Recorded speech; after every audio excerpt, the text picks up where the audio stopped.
All right. Controversy is a hot topic.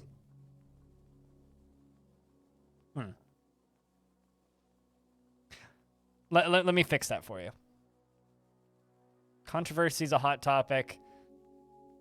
Controversies sold at... There you go. Let's play some Threatdweller, chat.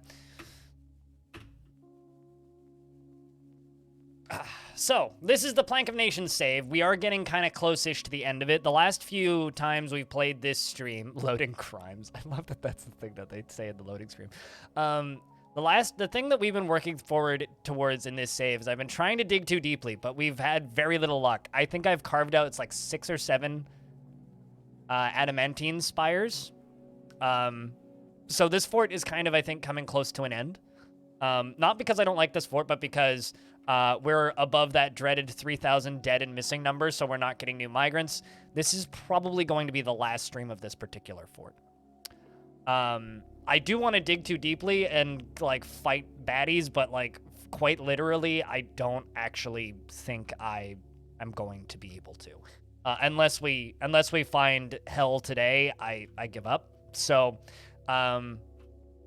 we have 144 dwarves in the fortress, and as for the fort itself, it's on a very large map. It runs just fine considering how many dwarves are on the map. We have this massive bridge going over to a tower with a library in it, which is one of the cooler things I've built recently. Down underneath it is a secondary tavern. On the other side of the bridge is the main fortress with the ugly-ass bedroom layer in that hill there. That goes all the way up to here, where we're powering the pump stacks with these windmills. If I go down a little bit, this is kind of the layer with the tavern on it, as well as food and farming and our main defensive structure. This is the kind of ground level, and then if we go underground, this is where coffins are stored. If we go a little further down, we'll very quickly see the queen's quarters, which is still very rocky. The normal bedroom layer are forges, and there's the actual forges as well as all the adamantine. That's what that blue stuff is on the far left there. As I scroll down a little further, this is the where we're pumping all the lava up from, and this is all of the old, no longer used lava forges.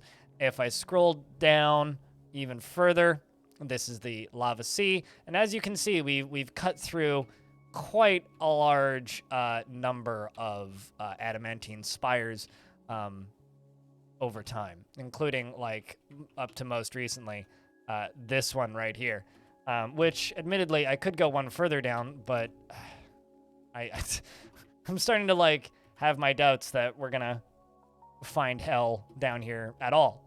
But we are going to dig through this, just in case. And if there is hell underneath there, then this is gonna end really quickly, potentially.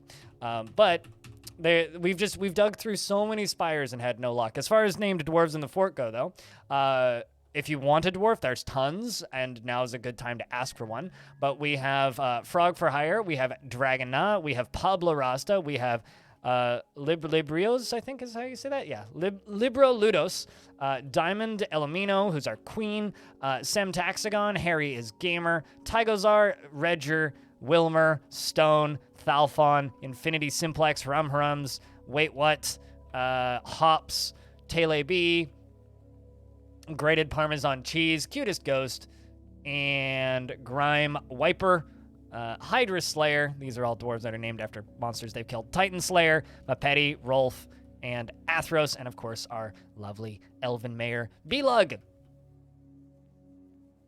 How many tons? I'm not going to count. If you'd like a dwarf, now's a good time to get one. And apparently the Forgotten Beast, Rohir Galkawar Sop has come, a great scaly scorpion. It has thin wings of stretched skin, and it undulates rhythmically.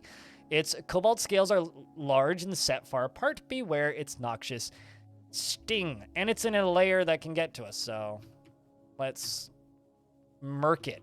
Stab it to death, boys. And it immediately flies away.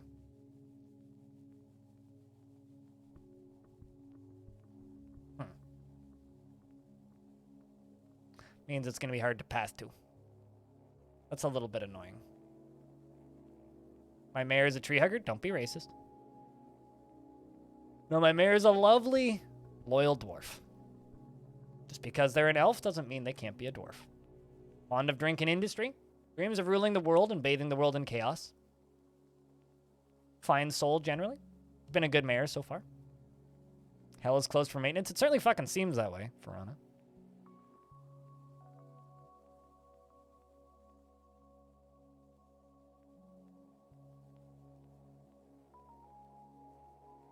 But let's just go after this lovely critter. But yeah, I'm totally okay with still continuing to talk about the Twitch changes, by the way. I'm totally okay to continue talking about it. I've kind of felt like we needed to get in a game where I wasn't going to. So we can continue going on about the previous changes as much as you guys want. Doesn't really matter to me. Do have to kill this scorpion, though. No valid reachable target. Well, yeah, of course they can't get to it.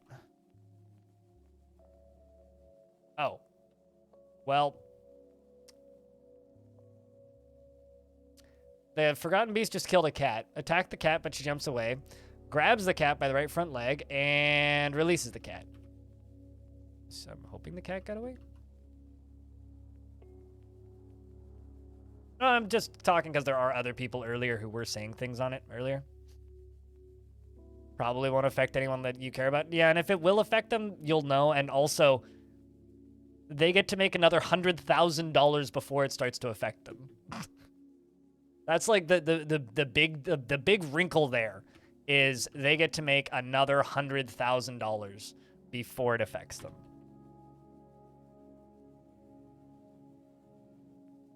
This is more than you've made in the last 5 years. That's more than I've made ever on Twitch, I think. Actually, I know that's more than I've made ever on Twitch, so.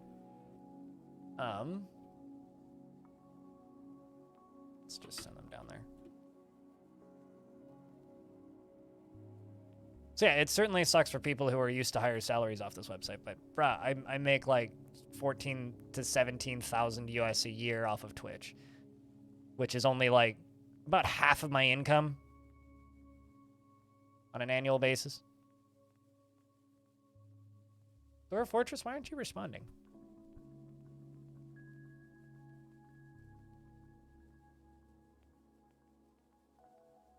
I mean, my total lifetime revenues certainly have, because I used to have I worked at a $38,000 a year job for 8 years, so.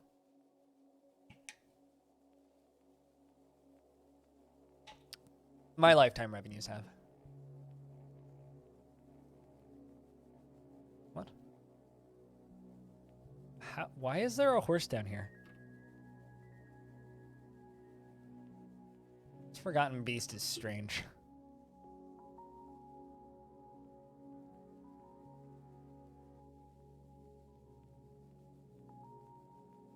See if I can send the military up this way. At a reachable location?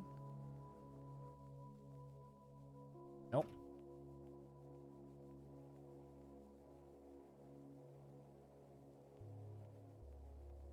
How about I send them all right there? Because that certainly is. Unless I've got the gate closed. You know, hold up. Do I have the gate closed? Oh my god, that explains so much. The door is frickin' shut. Okay, well, duh. I'm like, why can't the dwarves get into the caverns? Because the gate is shut, you doofus.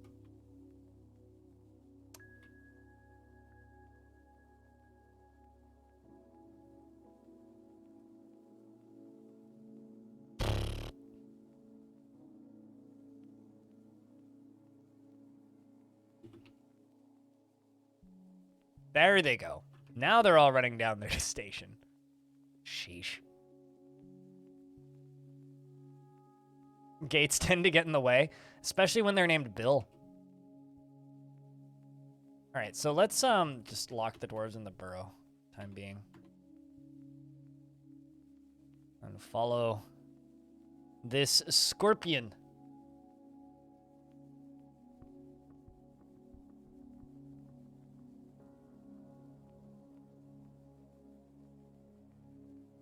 Where the heck did it go? There it is. I'll read that in a second. Taiga, I kind of want to commentate on the upcoming battle.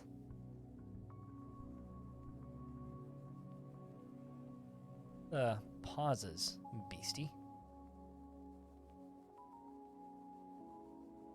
God, that's so many webs. This entire cavern layer is just fucking full of spider webs. All right, moving over pretty efficiently.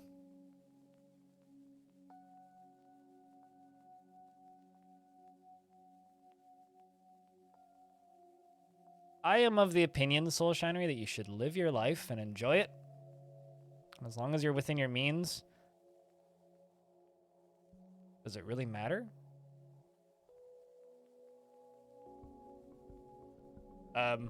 Right, yes. So right at the end of the last stream, I dropped a bunch of dwarves into lava accidentally. So don't worry about it. I need to memorialize them. Did I just find them all? Maybe. No, they've just been missing for a week. Oh, God. Okay, of course. It takes the very inconvenient way in. He goes down to us. Yep, he is. Errol seems to have dealt with the critter quite effectively, actually.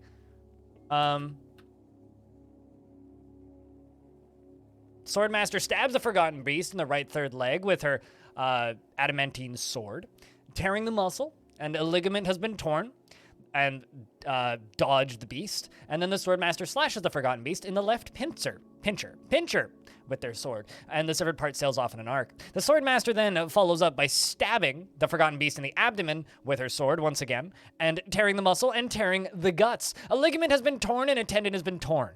And the Swordmaster slashes the Forgotten Beast in the abdomen with Tangak Astil, and the severed part sails off in an arc.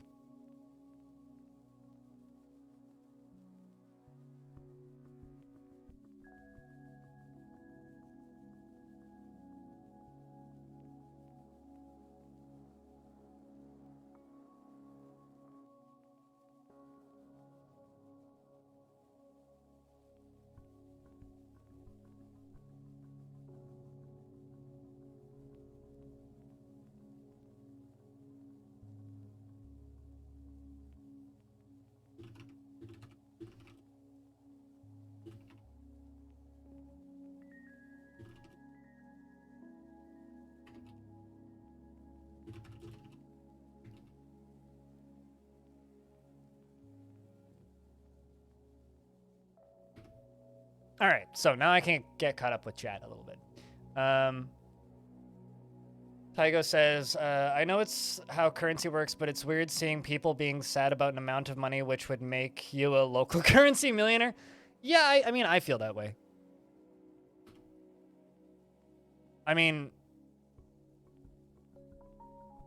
having a $100,000 USD right now for me wouldn't make me a local currency millionaire. It wouldn't even make me, like, wealthy. But what it would do is it would give me a lot of stability that I don't currently have. So.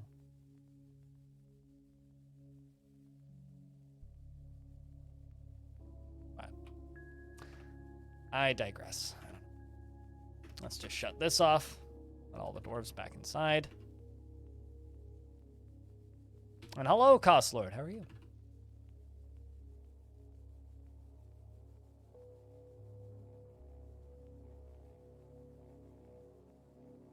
It's a adamantine short sword. All of the almost all, if not all, of the named weapons in this fortress are adamantine short swords.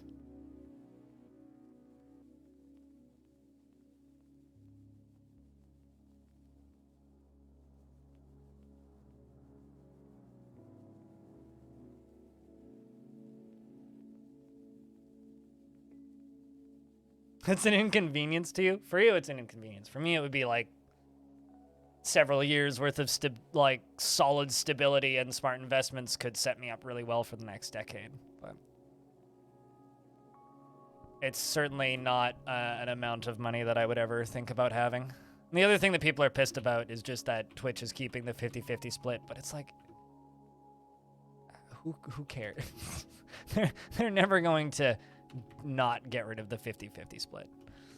It's just straight up not gonna happen, so I don't understand why people get all bent out of shape over it.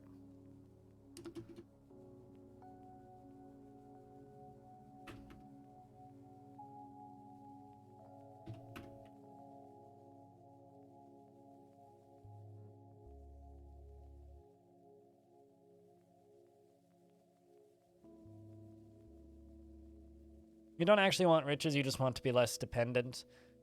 Hopefully therapy helps with that eventually. I'm sorry, what? Okay, so this dwarf must have just been locked out here. So there was kind of some calamities previously, okay? It's a long story, but long story short, a lot of dwarves ended up in crappy situations.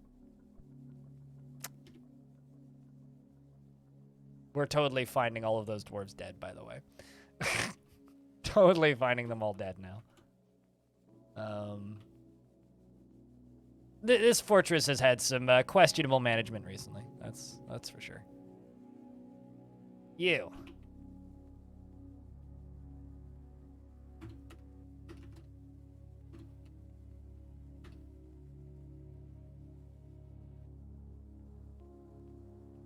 Okay.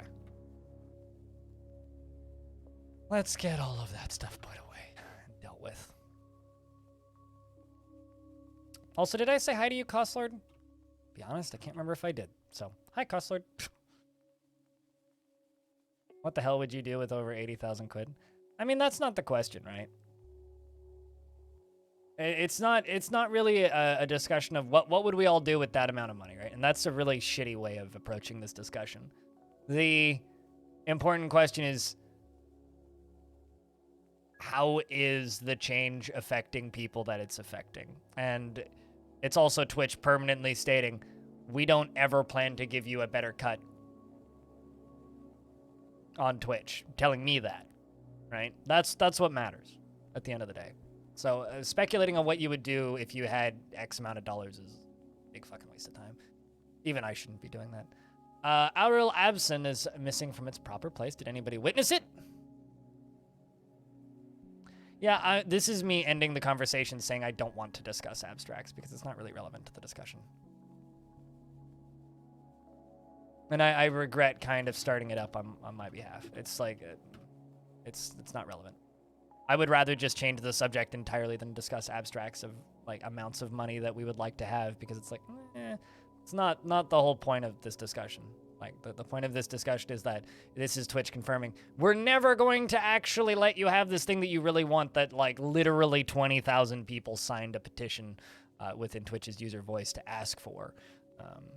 That's what matters.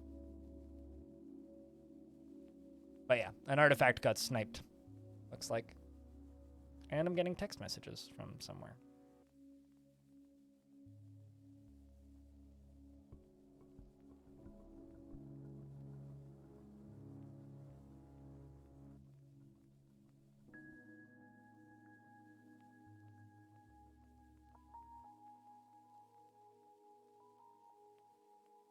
What's all this red flooring? It's mud.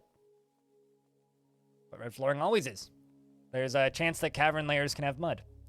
It also means something for the underworld, but that's spoilers unless you want to hear it.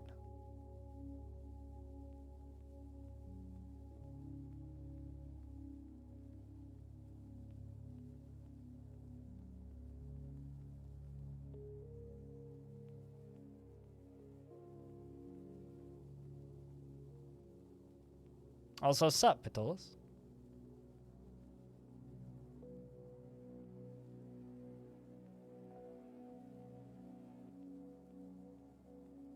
Gosh, we lost so many dwarves down there. What a shame.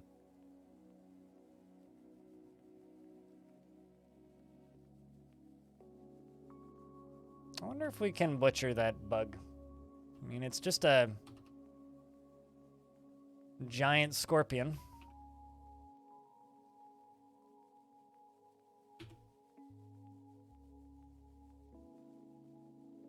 It's just a giant scorpion. And the Tavern Keeper's throwing a tantrum. Again! Got a couple pretty tantrum-heavy dwarves, and there's not too much I can do about them currently, unfortunately. But yeah, no, another artifact got sniped. Oh, also, Stone, something really interesting happened yesterday in Long Death.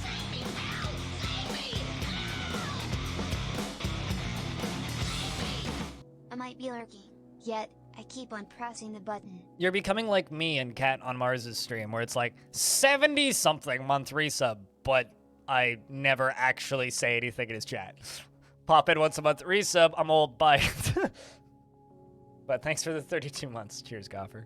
Chat, can I get a round of beers for Goffer keeping that sub alive for a 32nd month? Cheers, lad.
But yeah, I guess today is another one of those days where it's just going to be all my Discord servers that I'm in are just going to be on fire with people talking about this subject, so it's going to be real hard for me to not just frequent it. So I apologize if it keeps coming up, but it's because it's going to be at the front of my brain for the entirety of today. So any other subjects that you guys want to talk about would be appreciated, unless you guys want to just talk about Twitch money, which it would be fair, but I'd rather not just fall into the abstract of just, oh, well...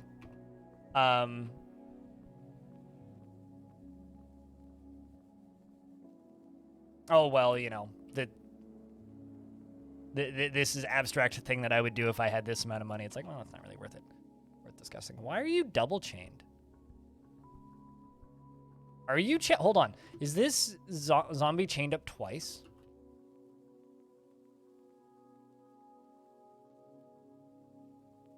I think they are. Hold on.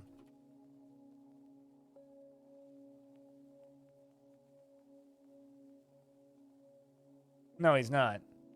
Weird. But anyway, had kind of a weird thing happen yesterday. Stone in Long Death. I had a dwarf get murdered, right? And then I expelled the murderer. About a year later, because apparently I forgot to bury the dwarf's body, that dwarf came back as a ghost, possessed another dwarf, and then proceeded to take the possessed dwarf and walk into the captain of the guard's office and report their own murder. So, that's a thing that can happen. Apparently.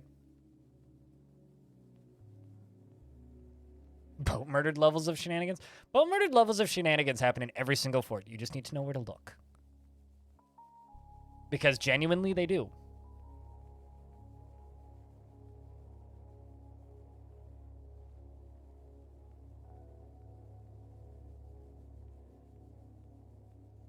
They were chained twice, but unchained only once. So if you deconstructed the chain, they would be chained again because reasons, apparently.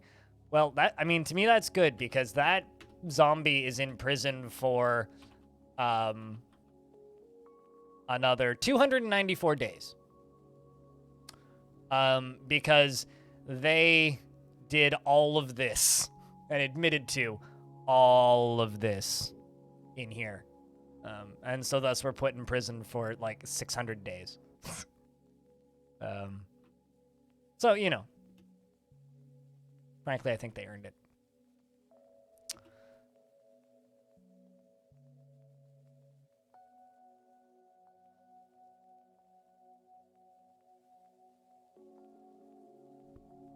kind of sad that it looks like I can't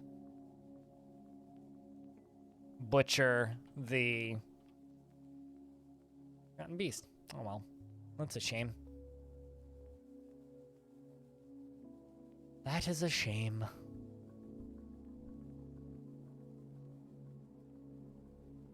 But double chaining? I mean, frankly, as long as the dwarves are into it and they're all consenting, I think double chaining a dwarf is fine. Sam Taxagon is fighting with a wombat, and apparently a mandate got ended. Let's queue up some more shitty maces.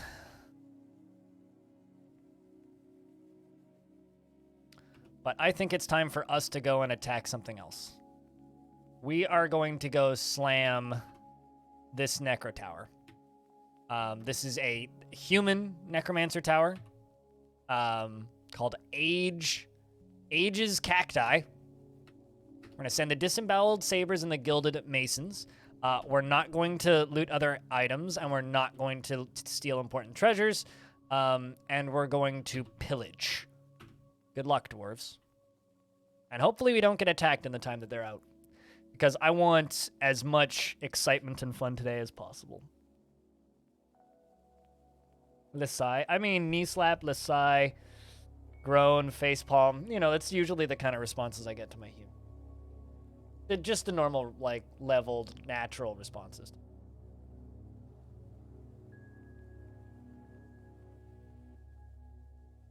But, out of curiosity, if Jess is still lurking, do you know what's going on with your connection issues? Like, have you been able to diagnose the actual cause at all? Or are you just, like, flying in the dark with all that? Right, so all these dwarves are leaving, so shoutouts to Mapeti and Rolf, and who else is going on with them? Looks like it's just the dwarves named after their glorious kills. Yeah, Titan Slayer, Hydra Slayer, Rime Wiper are all headed out. Best of luck to ye dwarves. Going out to commit glorious pillaging against the evil necromancers. The amount of iron and steel that this fort has is actually a little bit nuts, though. Because all of that stuff's just getting recycled.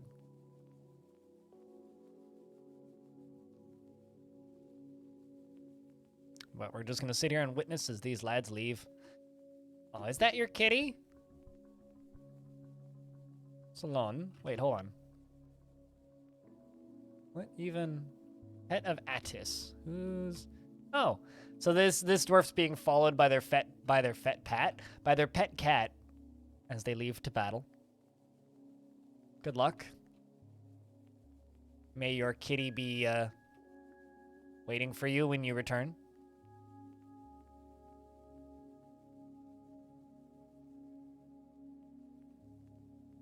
In bar form? Like how much iron? Not counting the stuff I've reforged into other things, I've got 3,940. This map doesn't even have iron on it. Like, this map has no iron on it. But yes, little kitty.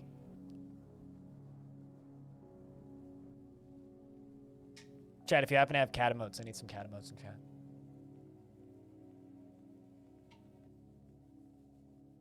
Gotta tell you that, Cats in Dwarf Fortress still have some of the most endearing AI in the entire video game.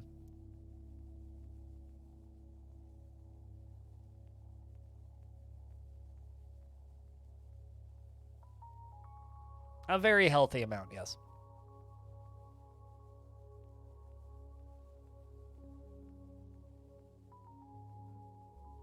You know, I always have to, like, give Disnoff a round of applause, Patolis, for that Nothling. But at the same time, it also just, like, disorients me so much. Like, it's possibly one of the worst emotes I've ever seen. But it makes me feel... Or no, it's Nothroll. Not Nothling. Nothroll makes me genuinely slightly nauseous when I see it.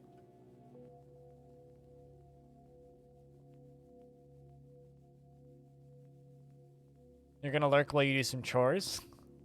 I don't think we'll be murdering many boats, but...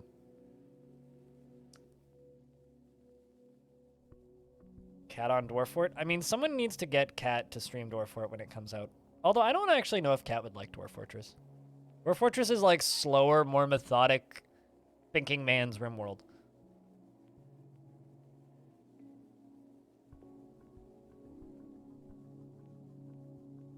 If you had 3,000 iron in you, that'd be an unhealthy amount. If you had 3,000 iron in you, you'd be a pile of iron and have no you left. You'd be flat. Like, very flat.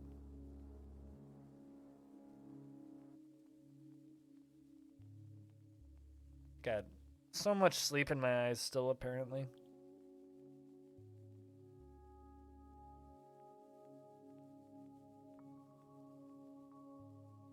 But, you know, I don't know.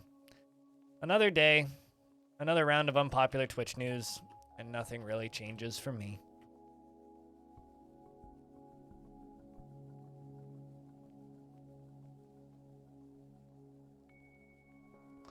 Posed a ban on certain exports. What's that? Exports of earrings is prohibited. Well, that's mildly annoying. And the Queen still wants a clear glass window in their bedroom, which we're not going to be able to do. I don't care how badly they want us to do it. We're not going to be able to do it.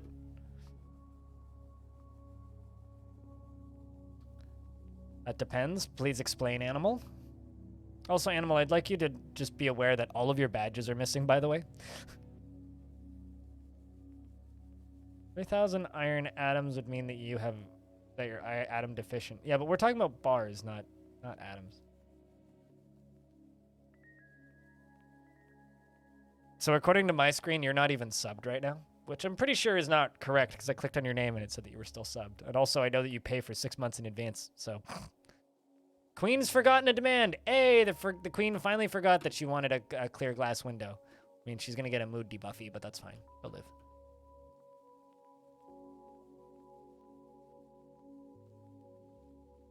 All right, let's fly up to here.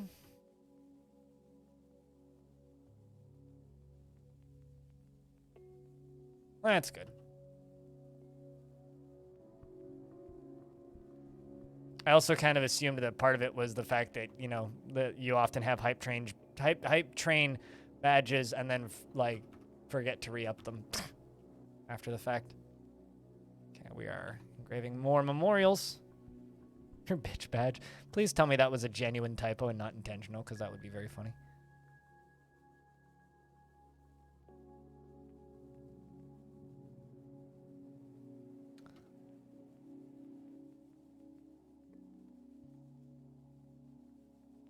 Always fighting with goddamn wombats. Now, let's see. Did all the dwarves leave? The rating? It looks like it. Looks like it, looks like it, looks like it. Good.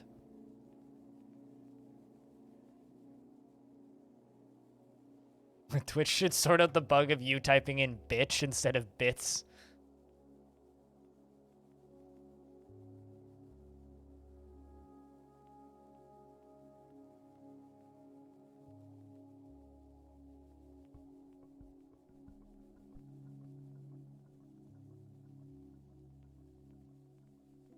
You hate that you have to re-show off your bit badge. Yeah, no, I understand that annoyance. Kind of irks me that, you know, you can't just automatically. Yep, every time you consistently support the channel or, you know, take part in a train, it defaults back to 0. It should go back to whatever your default, like, bit badge was. It should remember what your badge was before and just go back to that. But whatever. Whatever.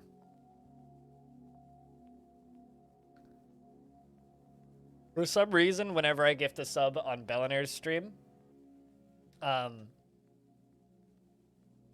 it always defaults me to the gift sub badge, even though it's set for me to only ever show my partner badge. So I don't want to like blot out my partner badge with some silly gifting badge. That's silly. I want to show my check mark. God damn it! I'm verified, laddie. Allow me to stay verified.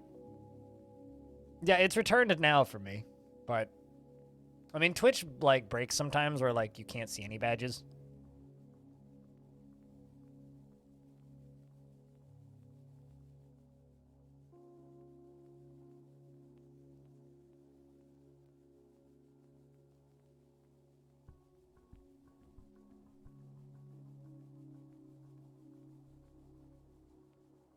Huh.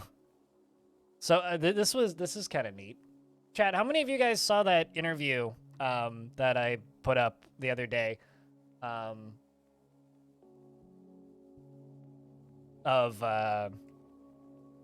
Path of Akra? That little interview that I did with Ulfsire? How many of you guys saw that, out of curiosity? Because the dev posted this. Apparently that's me that caused this, which is cool. Downloads increased, browser plays increased, overall views increased. That's neat. I did a thing.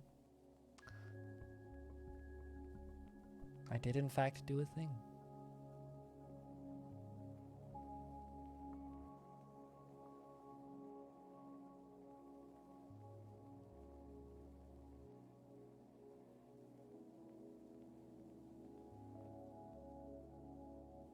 Go me, yeah, apparently.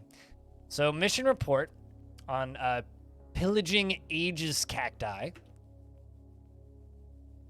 They run out there. So also, the goal for the remainder of this fortress is just cause as much chaos in this region as possible. So whatever fortress we start next in this region is more exciting. You know what I'm saying? In the midsummer of 236, the Plank of Nations attacked the untamed strokes of an unknown civilization at Aegis Cacti. The dwarf Titan Slayer led the attack, and the defenders were led by the human necromancer Quinbor Hummed Not. Very hummable not. The dwarf Titan Slayer outmatched the human necromancer with a cunning plan, and the attackers had a strong positional advantage in Aegis Cacti. The Gilded Messiahs, led by the dwarf Rolf, clashed with 10 creatures of Thadstabo. Oh, cool! We actually have some necromancer experiments. Creatures of Thadtasbo. Slaying them. They must not be very strong because we just killed 10 of them. The Human Pale Hunter was torn up. Blah, blah. I'm looking for interesting kind of multi-conflict thingies, so we'll just let it play for a little bit. Seems to be just us killing or beating up necromancers and smacking zombies, ripping people's teeth out, stabbing people, that kind of thing. We are beating the crap out of a bunch of necromancers. Somebody lost their foot. A necromancer lost their foot. The human necromancer, whose body was badly smashed by Mapeti. Good job, Mapeti. Titan Slayer, the disemboweled sabers, led by Titan Slayer, clashed with 74 animated humans, slaying 10. The disemboweled sabers clashed with 10 wolves of Thep, slaying them. The Gilded Messiahs, led by Rolf, led by, where did that go? Led by Rolf, clashed with 10 Snarl Raven's mistakes. Snarl Raven's mistakes. The true enemy of dwarves. And you slayed them. And Aegis Cacti clashed with 64 animated humans, slaying 10. 44 humans, slaying 10. Yeah, so a bunch of zombies. Murdered a bunch of zombies and a bunch of creatures of the night. And shoutouts to Rolf for doing a good job of leading your squad. Chat, can I get a round of beers for Rolf and Titan Slayer, the two dwarves who were very successful in fighting against them evil zombies. Speaking of Rolf, how many kills did you get? There you are. You're down at the bottom behind my camera. 27 other kills. One creature of Thaspo, one Snarl Raven's mistake, 3 humans in Aegis Cacti. I guess those are zombie humans? I assume? Hells yeah. Well done. Hello, Sketchy. We just invaded a Necromancer Tower and beat the crap out of them. Let's poke around. Yo!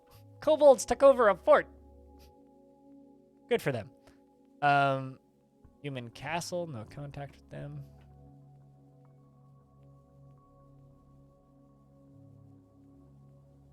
Yeah, yo, I just realized. I've attacked Bellscraped, which is like right next to Umber Bulwark, my first fort in this world. I've attacked Necromancer. I'm fighting with Necromancers from this little fortress all the way down here, right? Or rather, I'm fighting with this little fortress all the way down here, up against stuff up here, and this is kind of the area that I took over with my first few forts over here. So I'm like defending their mountain home from down here. It's kind of awesome. This is a huge map, dude. This isn't even all of it.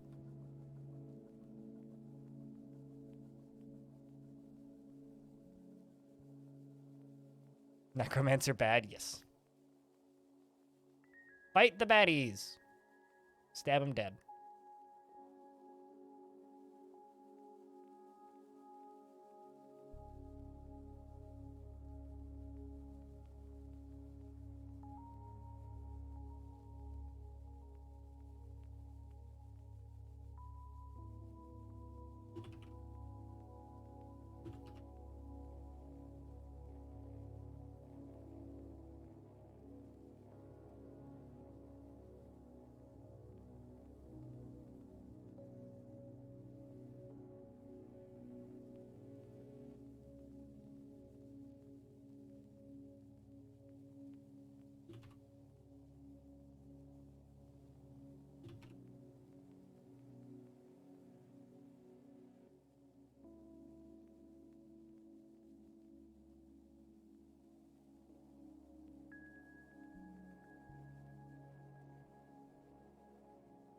And then loot their bodies. Well, I mean, that's what all this around the corners is, right? All of this. This is all looted stuff from the goblins. The Branded Witch, and there's a second faction. The Dread of Scrapes, which is this faction, and then the other one, which is... blanking the name of it. What was the name of the other goblin faction that's fighting with us? The Occult Seduction is the other one. And also the Curse of Entering, but I've only seen them like once. But I gather that one attempt to go too deep didn't actually produce anything. Because I'm just realizing right at the very start of the stream, I channeled straight down through some adamantine, and I guess it didn't go anywhere. Because that was one where I accidentally kind of... oh, fuck it.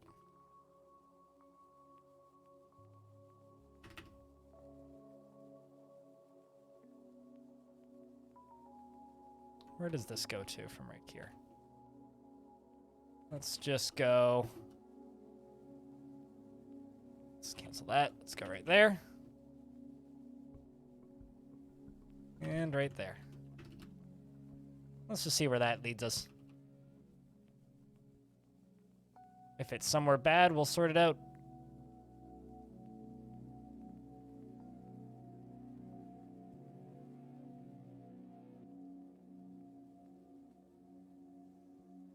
Can you find adamantium IRL? So adamantium is the equivalent of unobtainium. It's not a real thing. It was made up by Tolkien. So no, you cannot find adamantium IRL. It is not a real thing.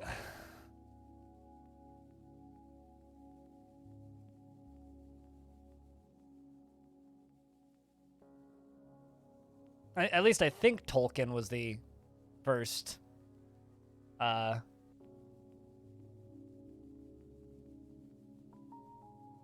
mention of adamantium. I think. Unless I'm confusing that with mithril, which actually might be the case. So if it wasn't Tolkien, then I actually can't remember, like, the first instance of that. When was when was Adidas formed? Adamantium.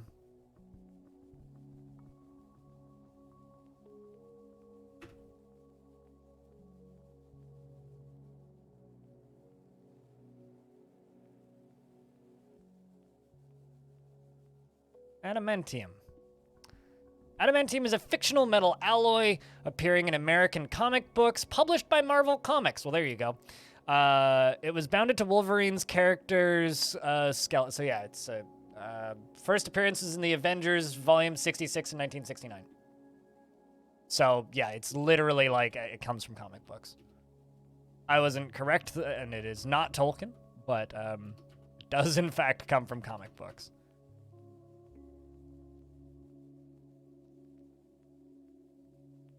Yeah, Tolkien was Mithril, which, same fucking thing. As far as I'm concerned, same fucking thing.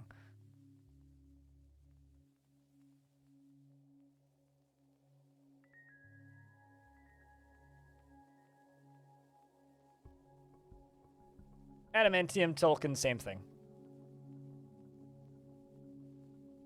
But yeah, fictional metal. Same thing with vibranium. No, that's just put in sex toys. Come on. That's very real.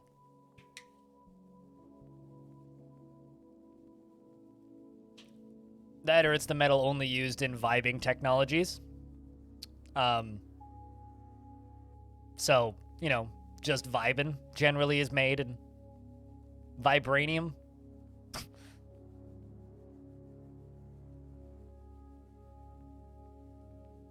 I don't know. It's all bullshit. I didn't realize it came from Marvel Comics, though. It's kind of funny.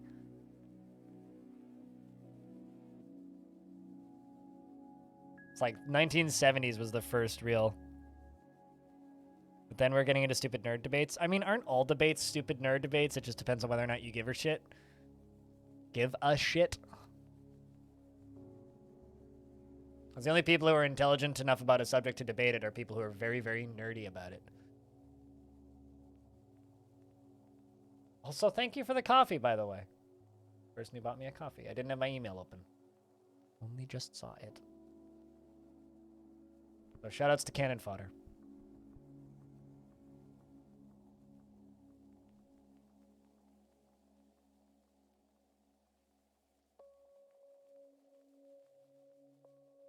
Here's a question, though, chat. Should I make alerts for coffee? I've kind of used the coffee thing, ko-fi, which is a tipping platform. I've always kind of used it as just like a way for people to tip quietly and anonymously. Should I give it a notification? Because I could. I've just always used it as a way for people to tip quietly.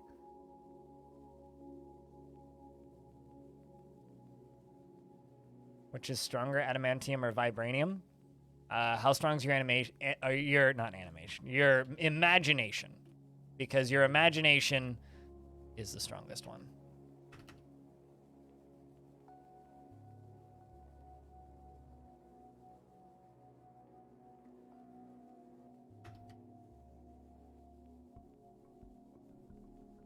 Let's get this done.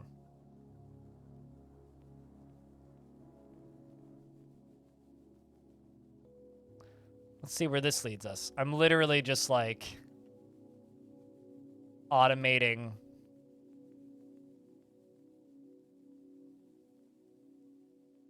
adamantium spires now. We're playing with fire currently.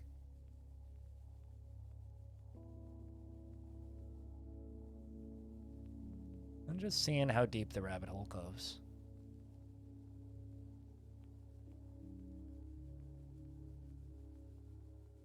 Let's just make it downstairs there.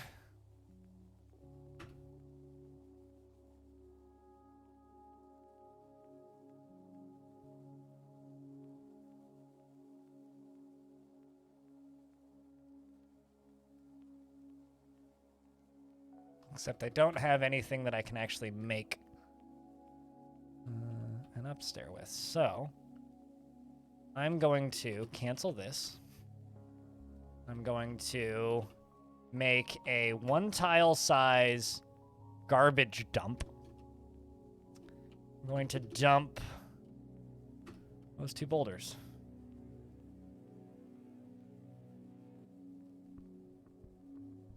Adamant is a classic mythological metal. You thought only are actually had classic origins. Thanks for sending you into this rabbit hole. You learn new things. Well, I mean, adamantine, which is what I googled, first showed up in Marvel Comics apparently. But adamant, yeah, you are correct. Adamant is another thing I've heard.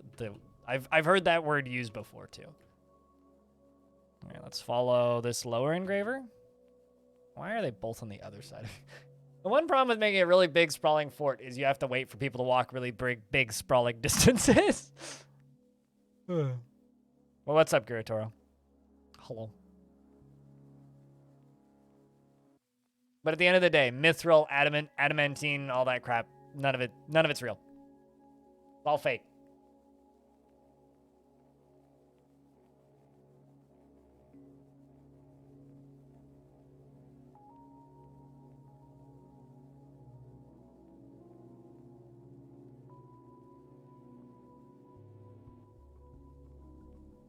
Just like birds? I mean, yes, birds aren't real. Naturally. You can't convince me birds are real, chat. You can't. It's impossible. No matter how hard you try, birds aren't real. Mithril isn't real. Yes, and neither is, like, Santa Claus. So we're going to go down there. We're going to dump 2 boulders into that little pit. And then that dwarf down there will be able to build a stairway out. Because currently there isn't a way out for that little dwarf.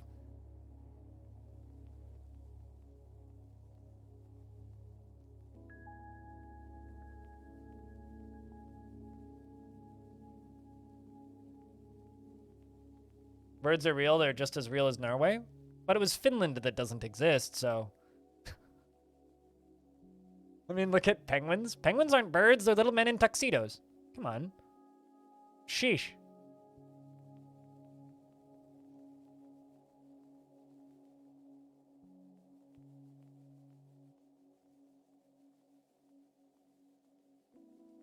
Way more people know about them. You know, if we're going by, like, something is real or not based on whether or not they exist in people's, like, thought process and consciousness, then yes, you are correct. Santa is more, in fact, more real than me. Because more people know about Santa than me. Santa is most real, though, to the Coca-Cola Corporation, who created him.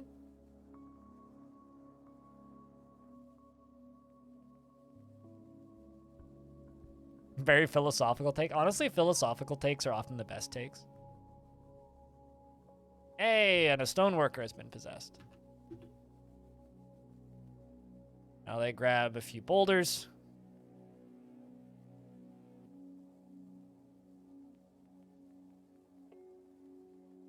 Honestly, like, to me, Santa Claus is, like, the closest thing we've ever gotten to. There you go. Okay, so 2 boulders have been thrown down there.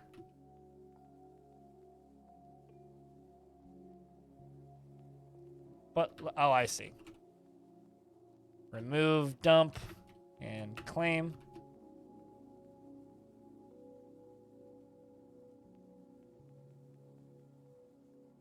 Bitch, what?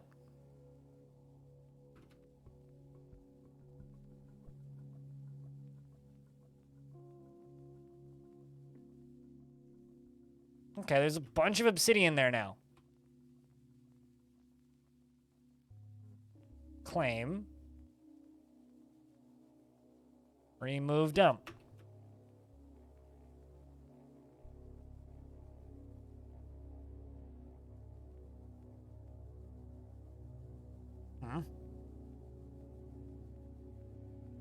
Anyway, this dwarf has claimed a crafts dwarf shop, apparently.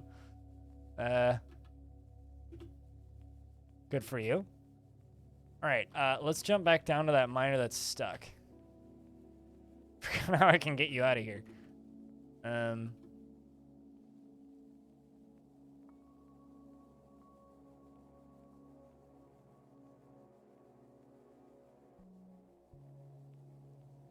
Let's just make a little garbage zone right here. Let's try moving stuff from here. Go We'll just put stuff away. Give us a little bit of walking space.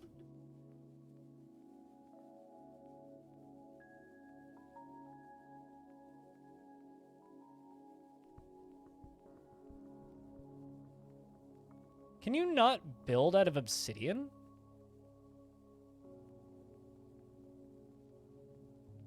Guess you can't. Huh. Okay. Well, I will set this as a garbage dump again, and I will go up here, and I will be like, all right, then if I can't build out of obsidian, then throw marble down there.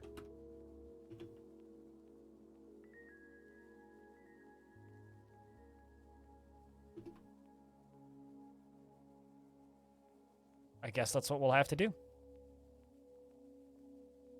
Also, while we're at it, might as well like channel down one layer and just see what's up. Might as well also go down here and do that again.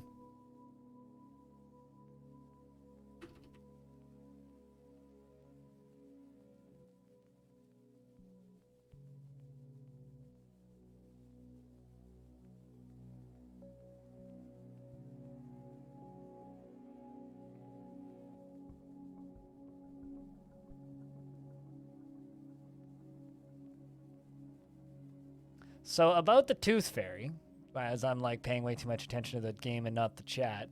How about the Tooth Fairy? Everyone knows that one. So fun fact, the Tooth Fairy paid me and my sisters different amounts.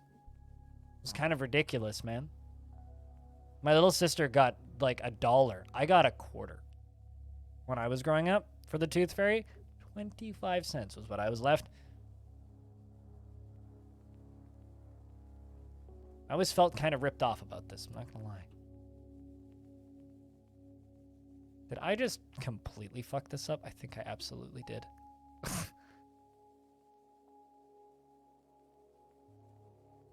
Like, did you just mine out your way back up?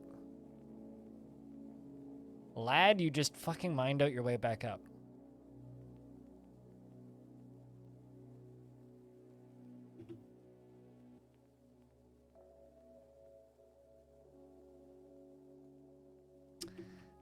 You know, the day dwarves invent ladders is going to be a lovely day indeed.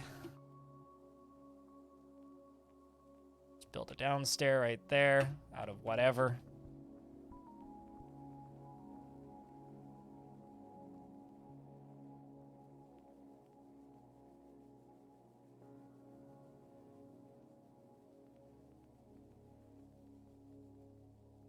Don't they have ladders? They just don't use them for this kind of stuff? If dwarves have ladders, I've never encountered it. I mean, they have steps. But certainly no ladders.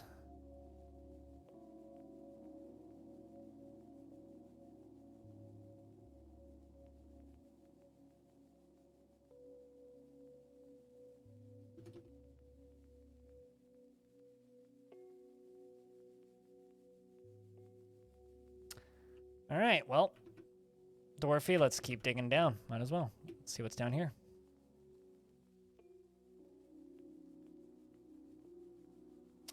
Might as well do that again.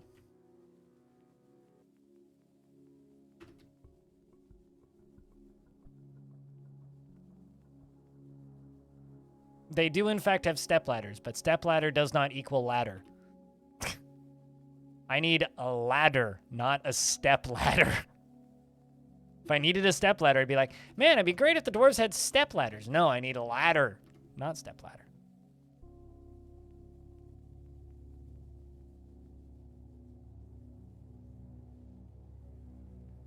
I want, like, a ladder that I can drop down from an upper layer so that they can climb up. We have ropes. What else do we really need?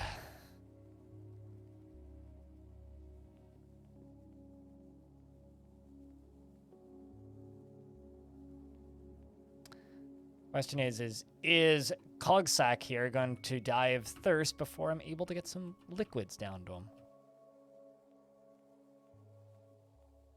Because admittedly, this is way far away. Like, very far away. Oh, there we go. That's one dwarf digging. Autumn has come, so now we wait for the save file. I need to then see if I can build an up-down stairs beneath it.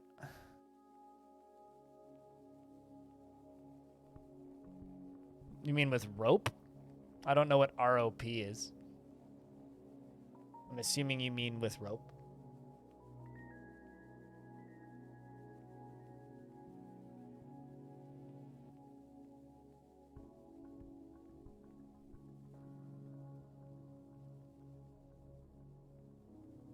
Also, Hollow Diamond. How are you?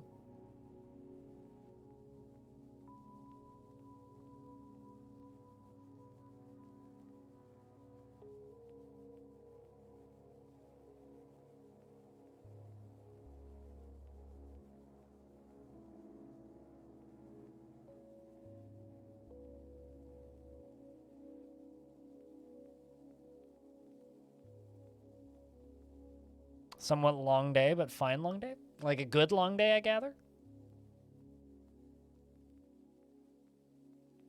Because that seems optimal, if you ask me. How's Threatdweller doing? Currently I'm seeing how deep I can dig with this dwarf before he starves to death. But, yeah, having a pretty good time trying to get a rescue party down to a dwarf, but aside from that, doing all right. Just kind of, you know, tunneling aimlessly down into the adamantine spirals of the depths of Threatdweller on layer 59. Kind of starting to run out of hope that we're ever going to run into, you know, the hidden fun stuff of the deep, deep underground. But, I mean, if we do make it down here, then that's also pretty great.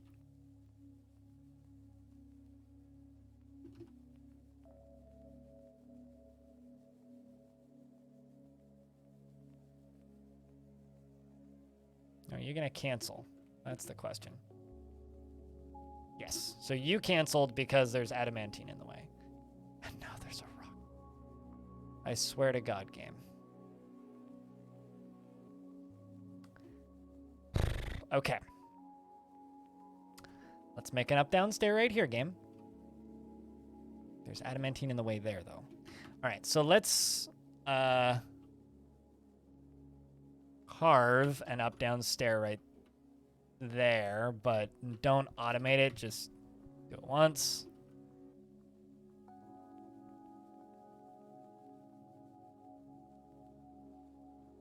The fun, it's complicated. Short answer is yes, it's guaranteed to spawn. Long answer is no, it's not guaranteed to spawn. The short answer is yes, it's guaranteed to spawn on a normal map. This isn't a normal map.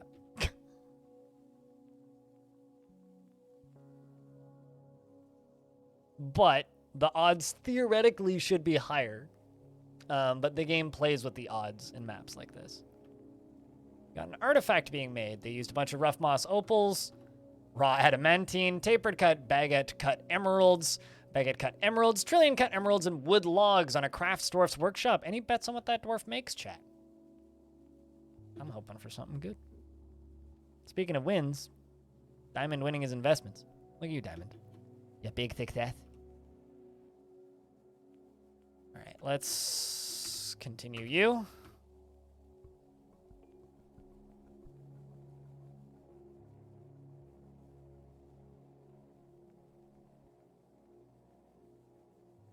Let's dump all these from here.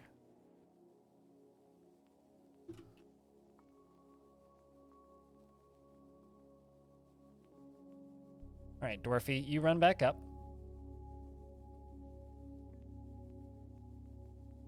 Are you telling me you can't? Great.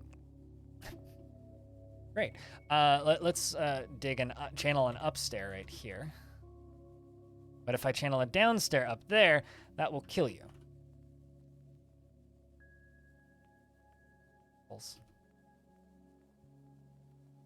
I don't actually think I can get this dwarf out of here. I think he's just going to starve to death. All right, or die of thirst, rather. All right, dwarf, go deeper then.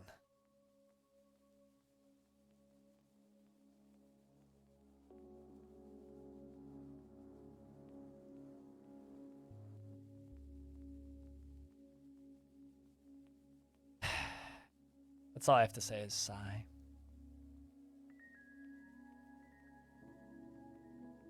Come on, Dwarf, keep digging. You know, it's deeply and greedily when you dig so deep that the dwarf can't get out.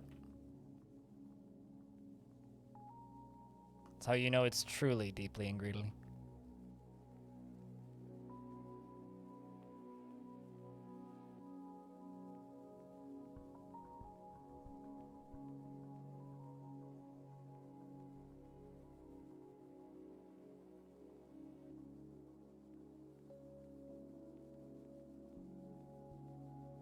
This goes all the way down to layer 69.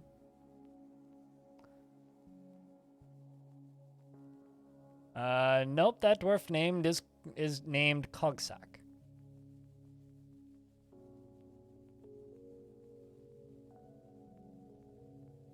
Yes, wise investments indeed.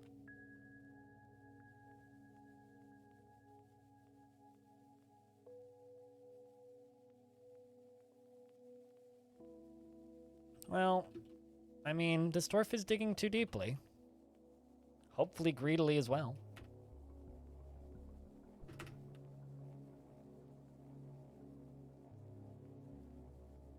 Yes, noise generator is on.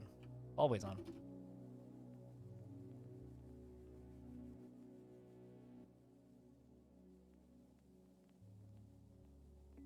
There we go.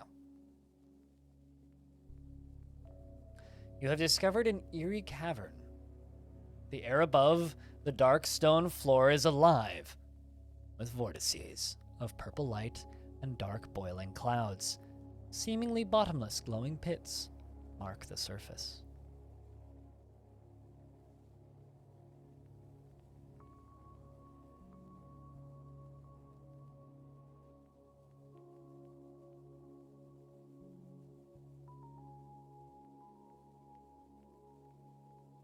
Now we have a way in. So now is possibly where this dwarf's about to horribly die. Gonna cancel this.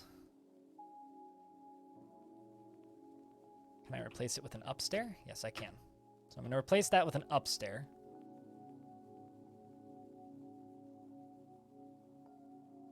Which should actually plug the hole. And bad news for Cogsack. Horrifying screams come from the darkness below. Here they come. Very quickly.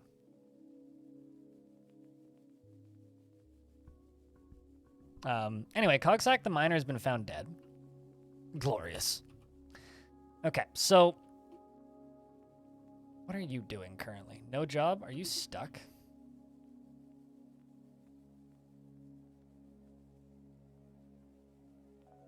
Let's give it a few seconds, because they might come out. They might also just leave. Okay. Well, it looks like they're coming out. Okay, so let's see. We've got Steam Hunts. It's a snail composed of steam. It has wings and it squirms and fidgets. Well, those are not scary in the slightest. Feels terrified while in conflict. See how this goes for Oozle. Seems to have been chucked and is dead. Okay, so that's 2 down. So now the question is,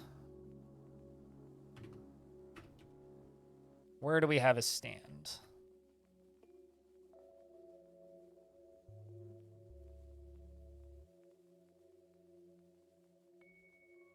Let's send the military down here. And let's see how far up they go. Brute of Steam. Okay, so let's see what we're up against, right? Butterfly Demons, we've seen before in the world's lore. Brutes of Steam, Steam Haunts, Slate Grey Devils, Grey Banshees. So Steam Haunts are not that scary. They're the snails. Brute of Steam, also not that scary. Okay, so those will die real easily. Huge hairy Petrosaur. It has a pair of branching antennae and a bloated body. Its slate-grayed hair is long and wavy. Beware its noxious secretions. Not fun, but hopefully can't fly. Looks like they can. Or rather, Petrosaurs can fly, right? Demon of Embers. Blob composed of ash, also not that scary. Hairy slug, thin wings, beware its deadly blood. Okay, also not that scary. I saw webs, though. Fire demons, those are probably sketch. Gigantic tarantula composed of flames. Well, I found Kiri's nightmares. A knobby antenna and a bloated body, beware its poisonous bite. Boiling phantom. A huge starling, not snarling. Huge starling composed of steam. I'm actually going to put out Nat here saying we dug too deep.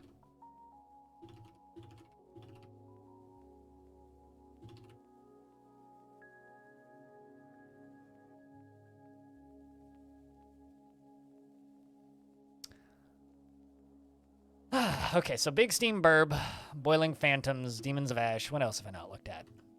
I've seen the butterfly demons before. Huge hairy butterfly. It has large mandibles and it squirms and fidgets. Its goldenrod hair is long and straight. Beware its webs. That's a sketchy one. That's a sketchy one. Slate gray devil. Huge. Okay, that's the huge hairy petrosaur.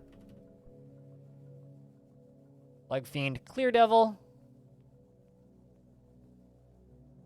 Towering one-eyed aphid. Has lacy wings and it undulates rhythmically. Its exoskeleton is warty. Beware its poisonous vapors. Okay, that's not so bad. I was worried it would be clear glass. Knobby shell and it squirms and fidgets. All right, so let's fly up, up, up, up, up, up, up, up. Here they come. Okay, so they are just coming for us. Thalfon, you may want to run. You might want to run there, bud. Run away, Dwarf. Run away. Run. Just keep walking. Just keep walking. Just keep walking. Just keep walking. Faster, faster, faster, faster. Because that's, you know.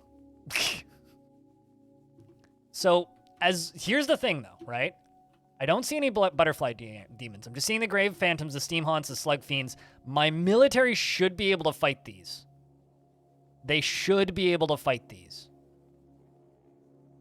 The keyword here is should. I'm not that confident, but we do have a chance. Besides, this is a good omen, if any. Dishmab Umrialirth, the stoneworker, has created Fushharicker, a raw adamantine mug, and claims it as a family heirloom. Also, hey, Snail.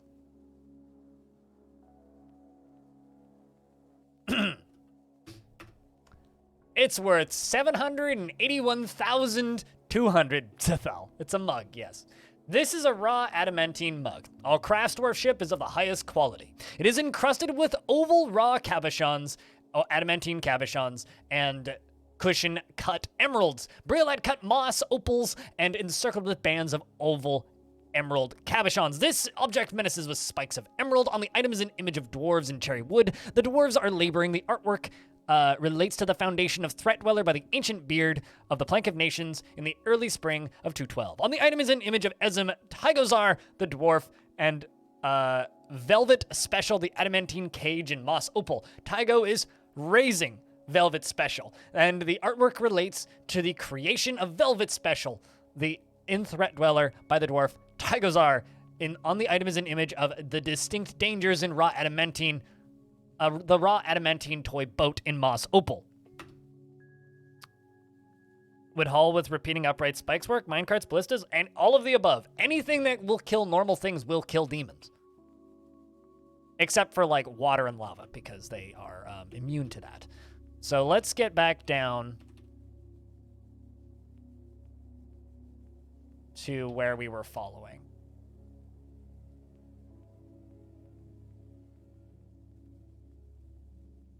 Yes, this is where the demons are. Okay, so as Thalfon continues their glorious run the fuck away mode, Banshee is fighting with what? Oh, did they get another stoneworker? Oh, no, that's old. Okay, never mind. Where's Thalfon? Let's just jump to Thalfon, because that'll make things easy. Run away, Thalfon! Run away! Run away!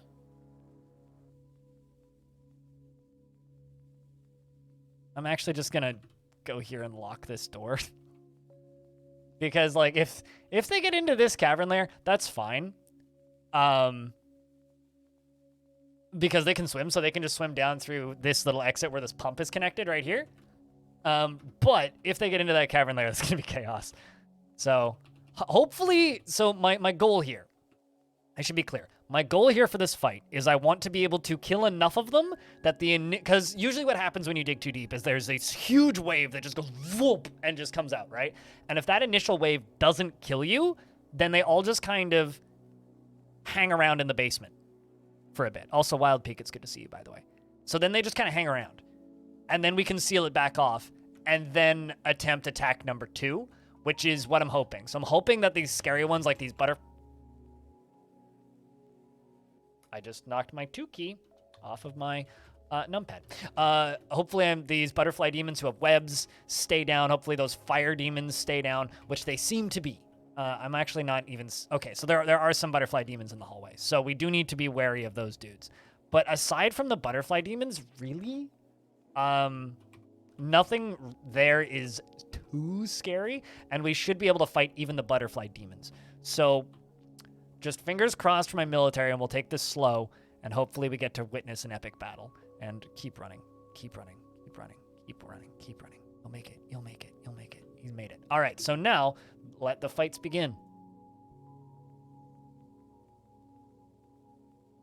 Okay, so here comes the first one, this Spirit of Ash. So a Spirit of Ash, chat room. And also, I'm curious if you guys have any favorites here. So it's a towering ankylosaurid composed of ash. It has wings and it squirms and fidgets. So, basic Forgotten Beast stuff, right? There's 2 of them. They come around the corner. Looks like my dwarves get into fights with them. And I think they're both dead. Vakar says, I have a part in this. There is no need to feel vengeful. Looks like Zaphon is absolutely enraged at all enemies. She is lost in rage and doesn't feel anything experiencing trauma. But looks like we killed 2 of them. What's next? A wraith of snow. An enormous earthworm composed of snow. Oh no, I'm so afraid. It has a bloated body. Probably from all the snow. Looks like the dwarves are charging forward.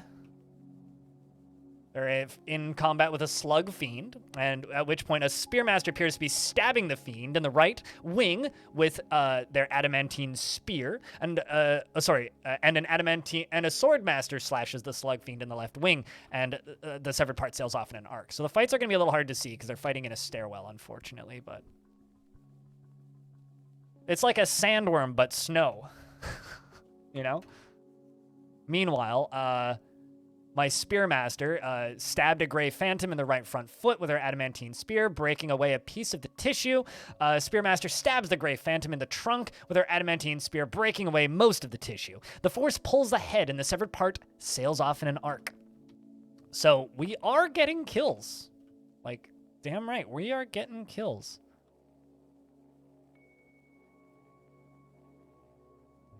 Titan Slayer, who's one of my most notable kill count holders, by the way, hasn't gotten anything that they haven't dealt with before so far, considering they've killed necromancers, forgotten beasts, and all sorts of other things. But no demons just yet, I don't think. I'm sure that they're thirsty for that kind of violence. All right, so let's follow Hydra Slayer, who's up at the front. Let's see, has Hydra Slayer had any combat? Has. Kicked the slug fiend in the right front wing with her foot, bruising it. And Hydra Slayer, the Swordmaster says, this is my fight too. This might require an answer. The Swordmaster strikes the slug fiend in the body with her adamantine short sword, bruising the muscle and bruising the guts. Hydra Slayer says, I have a part in this. This might require an answer. Chat, might this require an answer? Another day at work for Titan Slayer. It's just another day in the office.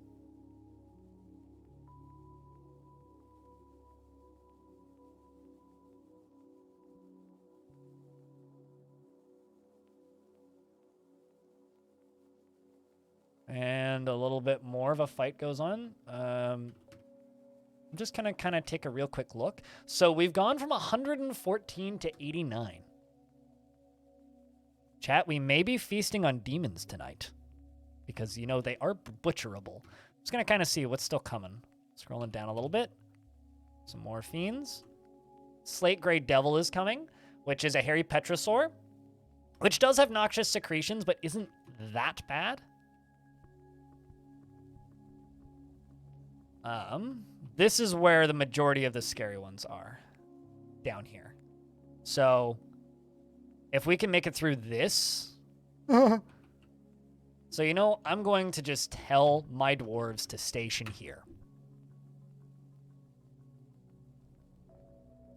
Titan Slayer is still going through emails before getting his morning coffee. I mean his morning pint. Come on. So, on the bright side, only 2 deaths so far. Kogsak and Uzul, those 2 dwarves that...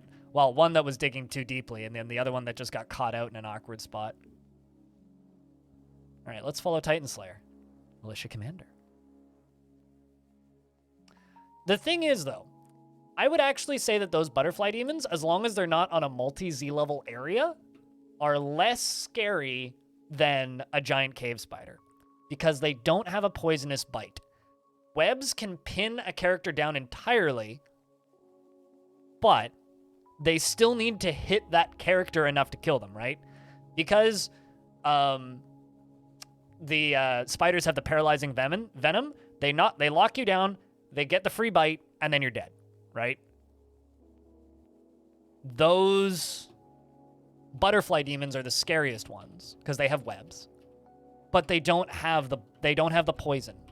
So, yeah, they're a huge hairy butterfly with large mandibles and it squirts and fidgets, beware its webs, but it doesn't have that poison bite, right? So in concert next to the Slate Grey Devil ones, those are also kind of scary, but if I recall correctly, yeah, these Grey Banshees are an enormous blob composed of ash. It does nothing, but it has a poisonous sting, which all my dwarves can dodge. So that's not a huge concern. Not too worried about those. The Slug Demons, we're already murdering them horribly back further up the levels. So we've already killed quite a few of them. So I'm not too worried currently, but, you know, we'll see. That remains to be seen. Let's follow Hydra Slayer. Not my military commander, but another... 104 kills. Like, this dwarf's relatively notable. So, let's let them continue. Rolf has entered a martial trance. Maybe actually we should follow Rolf. Actually, who's up front here? Besmer, the Swordmaster? There's another dead Slug Fiend corpse. Did you kill one? Nope, hasn't killed one.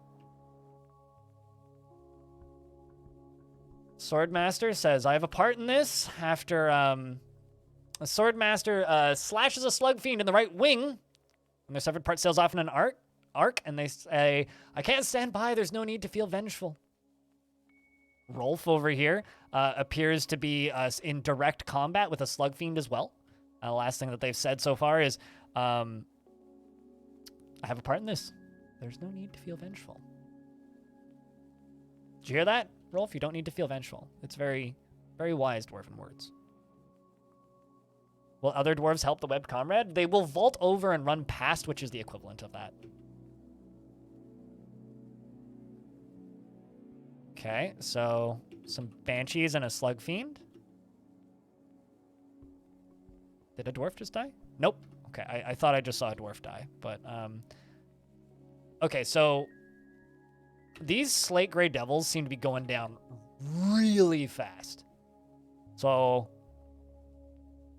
okay, here's one of the scary ones. This Butterfly Demon. This is the first one I've actually seen get into combat with us. So let's move the game forward by a turn. Rolf's dead. Sorry, Rolf. What was the final things that Rolf said?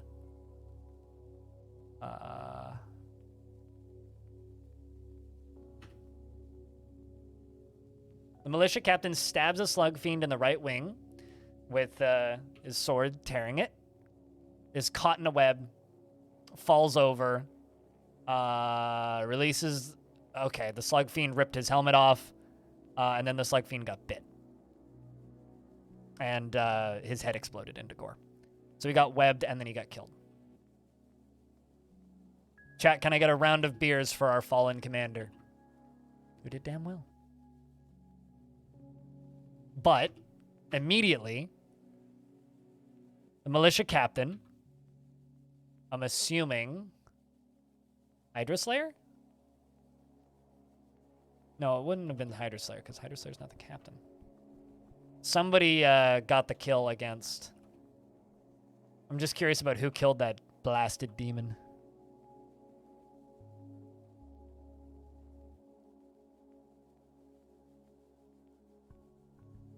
I mean, it might have been you. No, but this one has killed a Grey Banshee.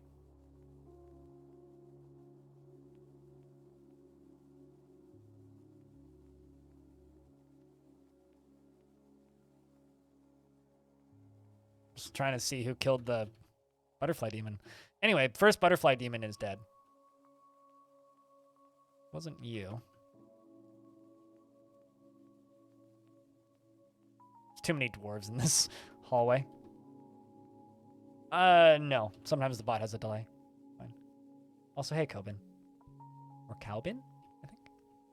Thanks for the follow the other day. We unpause the game, and I pause the game again. Looks like we've got at least one other injured dwarf. At least two other injured dwarves. Not actually that injured, but they're knocked down.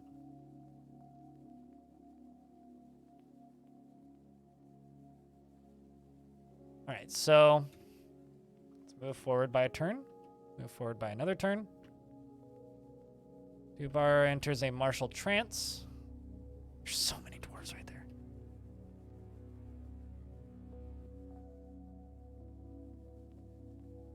Militia captain says, I cannot just stand by. There's no need to feel vengeful.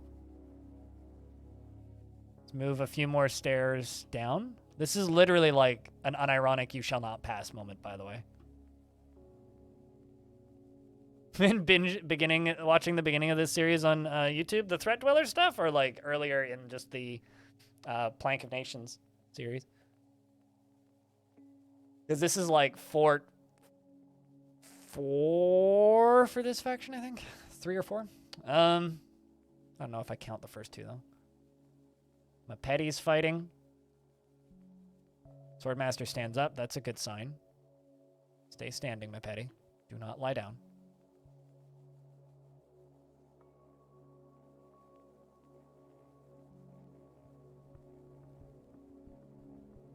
I'm moving forward 1 turn at a time, so the game says it's paused, but it's not actually paused.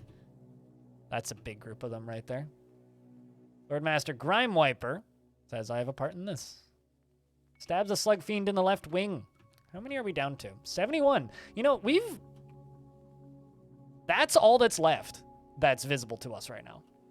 That's actually pretty good. We got 3 butterfly demons and a few slate gray devils, which are the scariest ones. The gray phantoms aren't optimal, but they're not that bad. Let's see, how many are still down in the hallway? Not that many, but the worst is still yet to come. So I'm going to unpause the game for a moment. Okay, so we got a second dead. Etur has been found dead. Meanwhile, Feb's throwing a tantrum. Feb, now's not the time up there, bud. Cease, please.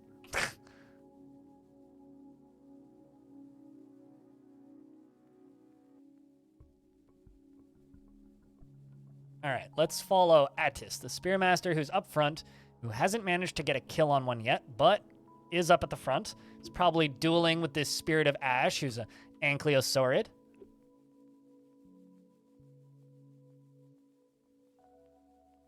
Butterfly Demon is up in the middle of all of us again, shooting out webs, which is terrifying.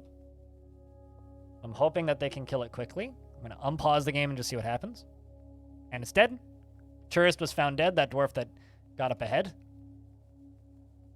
But still, all in all, like, look at all these dead demons right here.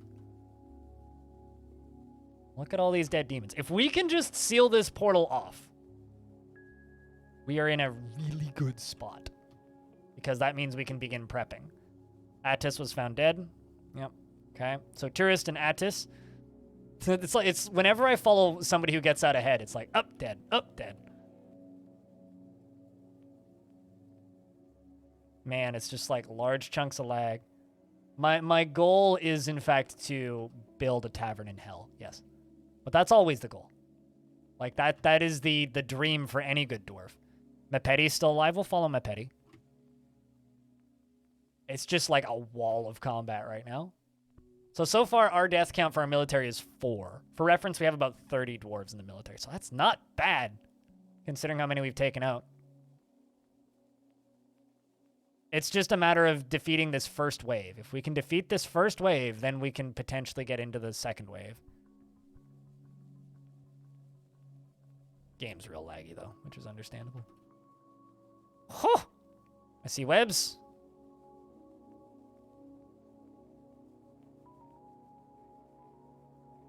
Titan Slayer still alive? Titan Slayer is, in fact, still alive. So is Aquafunkalistic Booty Whap, who's in the middle of all of this, by the way. Who doesn't have any big cool kills on big cool demons, but, you know.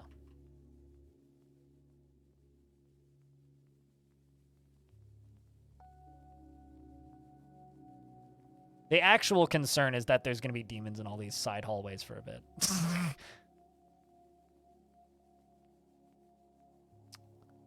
Okay, they've broken through. They've made it down the stairs, chat. The dwarves have made it down the stairs. I repeat, we've made it down the stairs. So emerges Ficod Glaspglaze the Bald. Are you actually bald? Is a broad body and is made broader still by no shortage of surrounding lard. His hair is somewhat greasy. His long sideburns, long mustache, his... Okay, so he has hair. Why is he called the Bald, then? It's a funny title.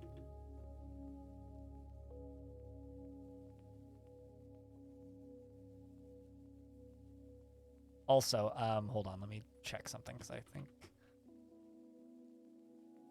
I have a semblance of why my frames are lagging. People wish he was bald. Yep. Breaking into hell the way we did is not great on the frames, so we get to deal with this for a little bit. There's still fighting happening. I'm not sure where. Okay.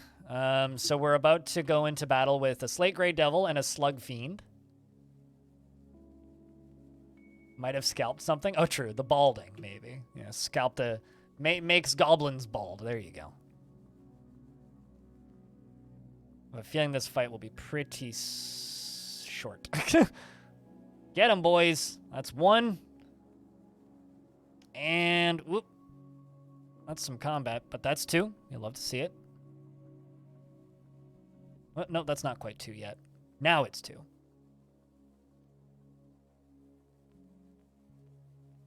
Okay, so there's something else I gotta check. I'm just gonna pause real quick.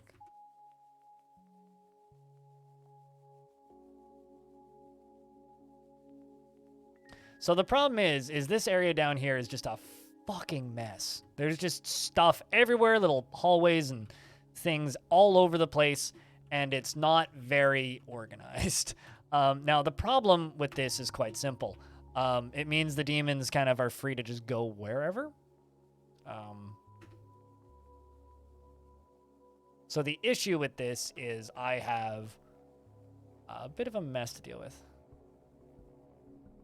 In time to catch a glimpse of the circus? Yes, this is true.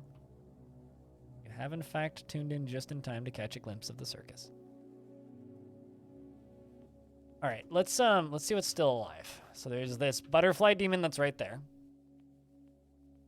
Which, by the way, we've killed like 4 or 5 of now. There's this brute. There's a bunch of brutes of steam that all seem to be taking this side route.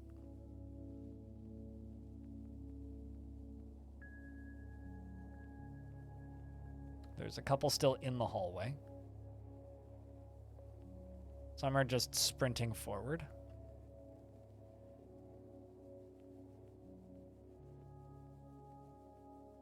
Lots of angry, weak demons. There is, in fact, lots of angry, weak demons, but not all of them are that weak. I really want to get this dwarf a medic. Left foot is mangled beyond recognition. His ankle is mangled beyond... Oh, you'll walk that off. You'll be fine. Left hip is mangled? Eh. You should be fine. Is the path a highway to hell? It's more of like a down way to hell or a low way to hell. I mean, this is the path to hell. It looks like reinforcements are coming. That or they are leaving. I'm not sure.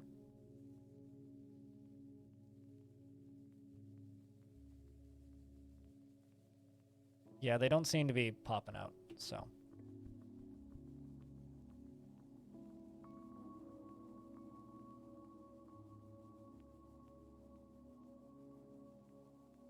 So my dwarves are sprinting forward to go finish off the last of those steam haunts. Yeah, or slug fiend, it looks like, actually.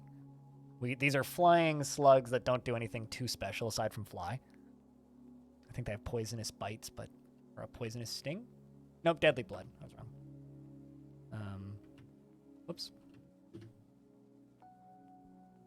Seems like it's Maffle and Saigon fighting with this slug. They're dueling with it a bit. Its blood is all over the ground. Bits fall off and it dies. And here comes the butterfly fiend who immediately kills Mincot. And it appears that Udil jumped over top of its webs and has landed on top of the thing, and the thing is dead.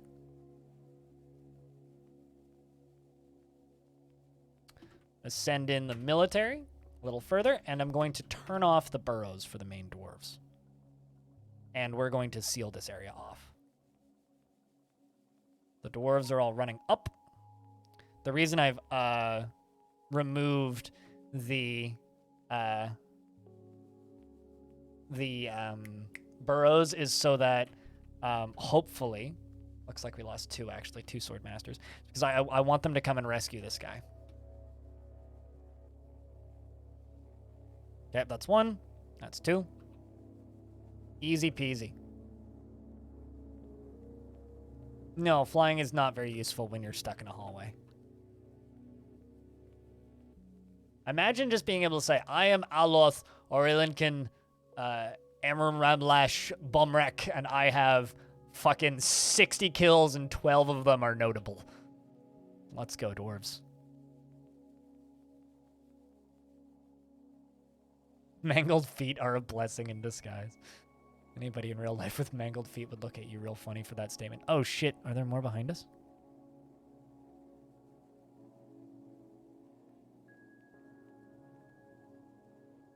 Oh, no, we just found him dead. Just nobody saw him earlier.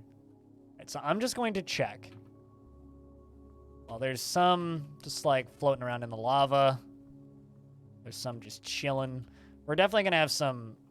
Okay, I do call bullshit. You're made of snow! Quit swimming in the lava, you weirdos. Although they're probably actually going up here to swim out, right? That's definitely what they're doing. Okay, well...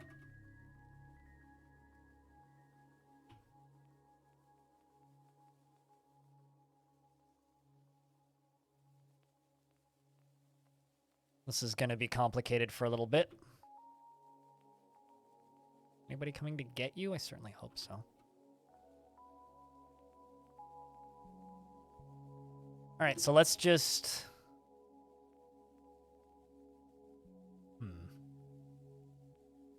We do this.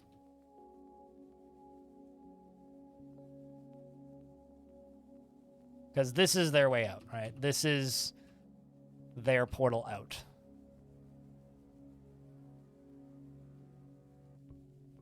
Let's remove this construction and fill it up with other things. Leave these dwarves up here. We're going to have the occasional random surprise deaths, though.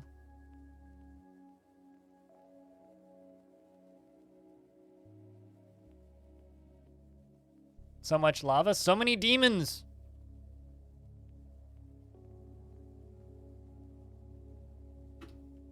But how you doing, Arrow? How's things?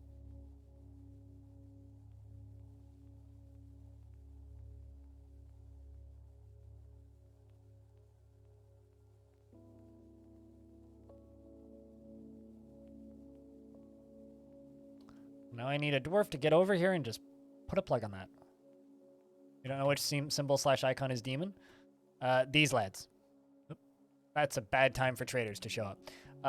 These guys. Let me find more of them. These things. These are demons. They're kind of everywhere currently, but, you know, is what it is. Gets to deal with them ones at a time. These guys. And down here, this is hell. Arrow meet hell. Hell meet arrow. This is the in-game manifestation of hell. The bottom layer. Layer 69. It's perfect. I wouldn't change a thing. What else is there in hell? I mean, the goal is to take over hell, but first I gotta put a cork in it. So, cork first, hell take over later. But we did win the first fight. You guys can see the... You guys get to see the body count in a moment. What is the ground made out of? Isn't it just like mysterious stone? I don't actually think it's mineable. Okay, so it's Slade is the stone, and then this stuff is just eerie glowing pits. If you fall in there, you disappear. you vanish from existence if you fall in there.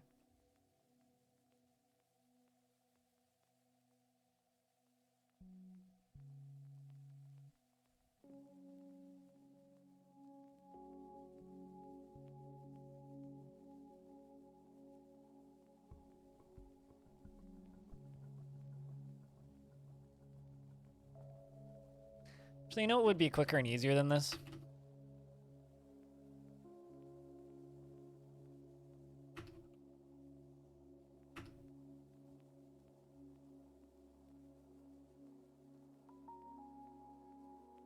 Would be if I just built this.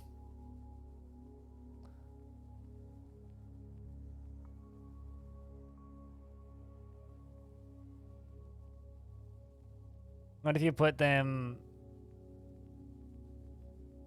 What if you put in a lights out burning goblin? I don't know what that means. Dwarven tech will one day be up to invade even the eerie glowing pits. I mean, we're researching the technology very efficiently in the... Crundle was killed by a Grey Phantom. That's just mean. Grey Phantom beating up a Crundle. Poor guy didn't do anything wrong. He was just sitting there plotting, being evil, as Crundles do.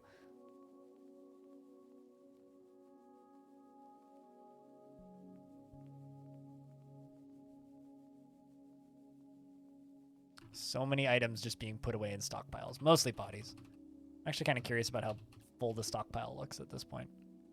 Not actually as full as I thought it would be. Bringing stuff up, though.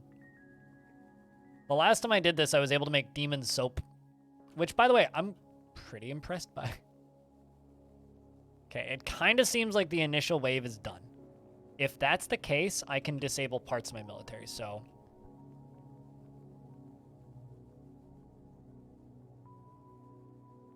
We'll leave the disemboweled sabers stationed. They are the best squad after all. Everybody else gets a brief break. Okay, we're still finding more dwarves dead, but that's acceptable. As long as there isn't more demons coming up, we're good. That's a turkey, not a demon. Same thing, but...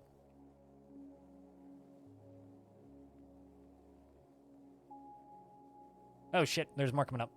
Hold up, hold up, hold up, hold up, hold up, hold up, hold up, hold up, hold up, hold up, hold up, hold up, hold up.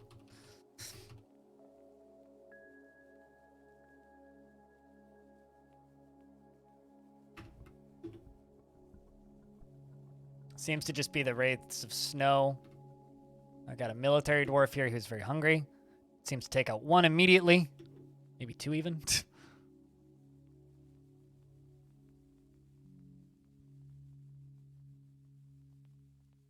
All right. Yeah, I think those were just the ones that were kind of in spots where they shouldn't be.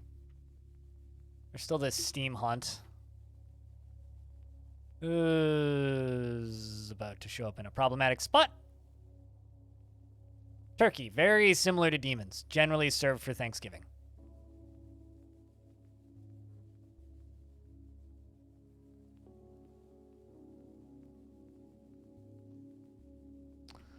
But yeah, this is going to kind of be just normal thing that happens every now and again now is just, oh, suddenly bad guys. Okay, got to kill them. Okay, now that we've whacked that mole, we can go back to what we were doing. All right, so B, C, B, C, C, D. You guys go back to what you were doing.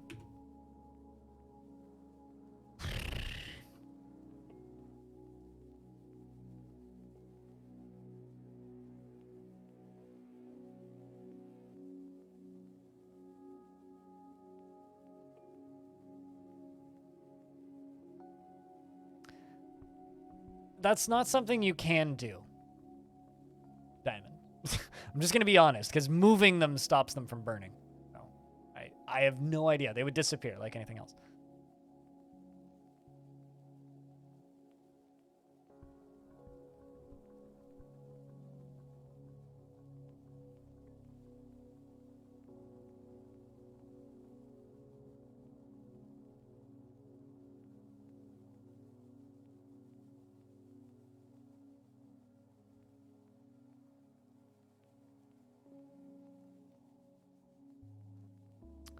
Got all these dwarves pulling bits and pieces.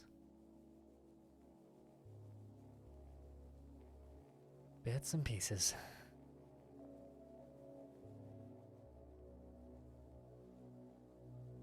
So, is it true that your spelling is so bad that sometimes I can't even be totally sure what you're even trying to communicate to me? Because yes. So if you drop an artifact into the glowy thing, it doesn't get destroyed. It gets disappeared. Meaning, for your current playthrough, yes. But if you retire the fort and it go back as an adventurer or reclaim the fort later, it will appear on the surface somewhere. Your spelling correction is still wrong. You should try downloading Grammarly. It might actually make your life easier. I hope the next one's a mole demon. I don't think I've ever seen a mole demon. Also, Aquasar, it's good to see you. Hope you've been well.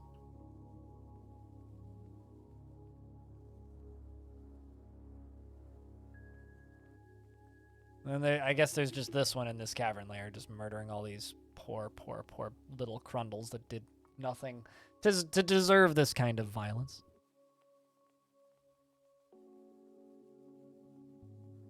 Oh shit, Leech Demons. Those are new. A gigantic scaly leech. It has thin wings of stretched skin, and it is slavering. Its violet scales are close set. Beware its webs. Can you fly? Sometimes they can fly with their webs. Sometimes they can't.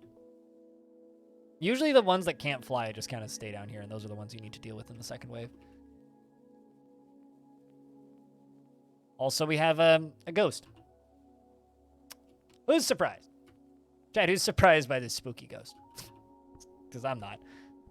You know, honestly, I think we did quite well. How goes the... It's very hellish. We intentionally dug too deep. Oh no. Remember how I was saying earlier that we're going to have to clean up you know, the remainders? These are the remainders I was referring to. There's a steam hunt up here finally. I hope it didn't just kill a dwarf. I think it might have. That or it's just annoying a dwarf. Alright, so Besmer, the sword master, Anguish Crystal, has gotten in one-on-one combat with the steam hunt, and well, it's dead. And Twin May. I've seen them give birth to quadruplets before, so that's not such a big deal. It's not so strange. All right, so we've fenced that off, and once this is done, we've officially put a cork in it. Let those dwarves go get food. That's not how ghosts work. I'm going to just state this right now. Objects that get dropped into glowing pits disappear permanently. Ghosts are not objects. Okay, ghosts are about the equivalent of steam, right? So they just exist, they float around, they float through walls, and they vanish. If you put steam into glowing pits, it also disappears. Yes, but ghosts are not going to go into there because they hang around areas where they were last seen, right?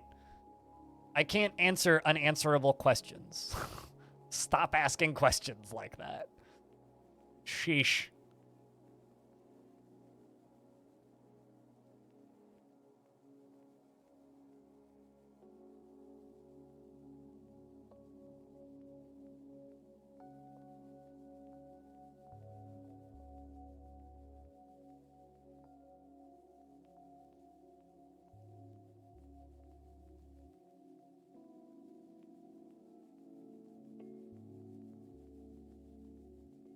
so we're letting them retreat.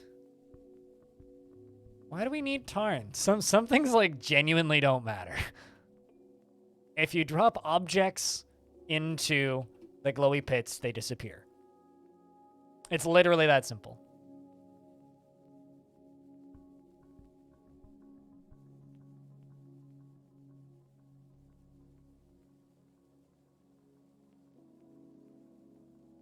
All right, can we... I'm gonna go close my window. Neighbors being annoying as fuck. Hold on a sec.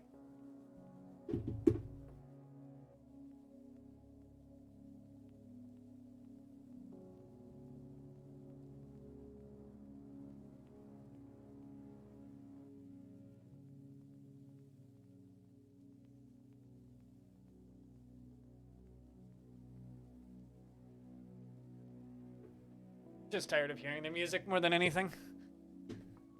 All right, time to get back to work. Let's just get that hole plugged. That's good. Been tricky to hang out lately, and things are starting to calm down again. Gotcha. I mean, it's busy season, right? School starting is busy season. Every year. Doesn't matter if you even have kids or not. And to those of you who are suggesting that B-Lug wasn't a good mayor, look at B-Lug right here. Our lovely elf helping to plug the holes to hell. Just like everybody else. Pulling their weight. As you bloody well gotta in this industry. By that I mean running away from Feb as they ask to speak with somebody in charge. Hold on a second. What are you wearing? An Ice Wolf leather loincloth. Come on, Ettor. Put that last cork in it. Come on. You can do it.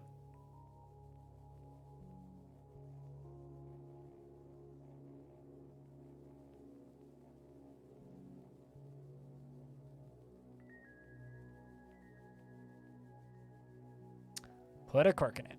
Oh, that's convenient. The Forgotten Beast, Udath, has come. A towering hairy serpent. It has a pair of fan-like antennae, and it is ravening. Beware its deadly blood. Where the fuck is it, though?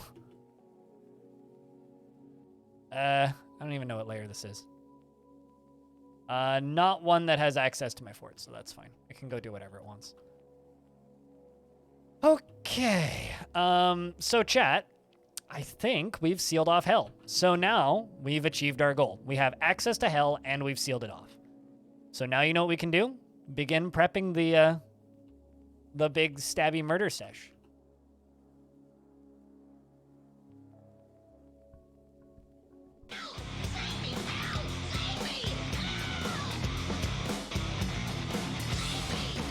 Also, this.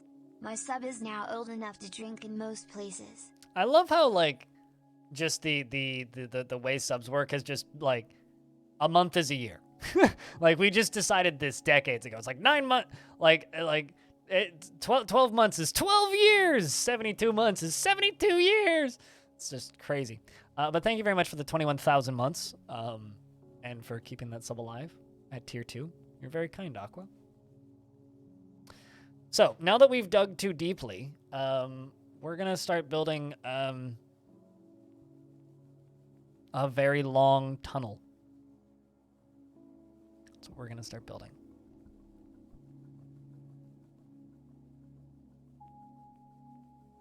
We're going to start building a very long tunnel with a lot of with a lot of bridges in it.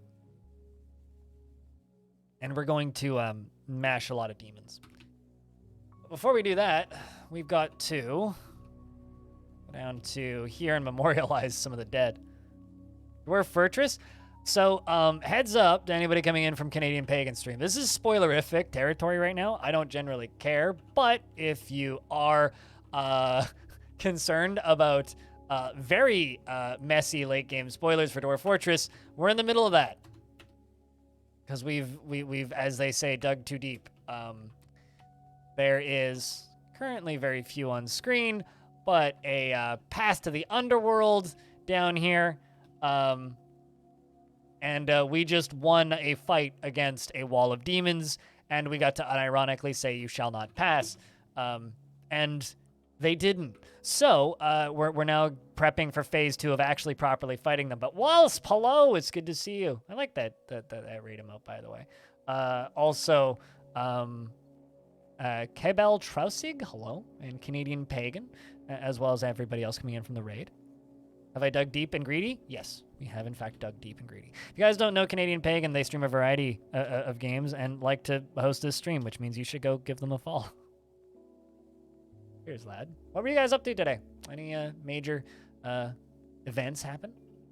I mean, our majoristed evented has partially already happened, but we could just get to start part 2 now.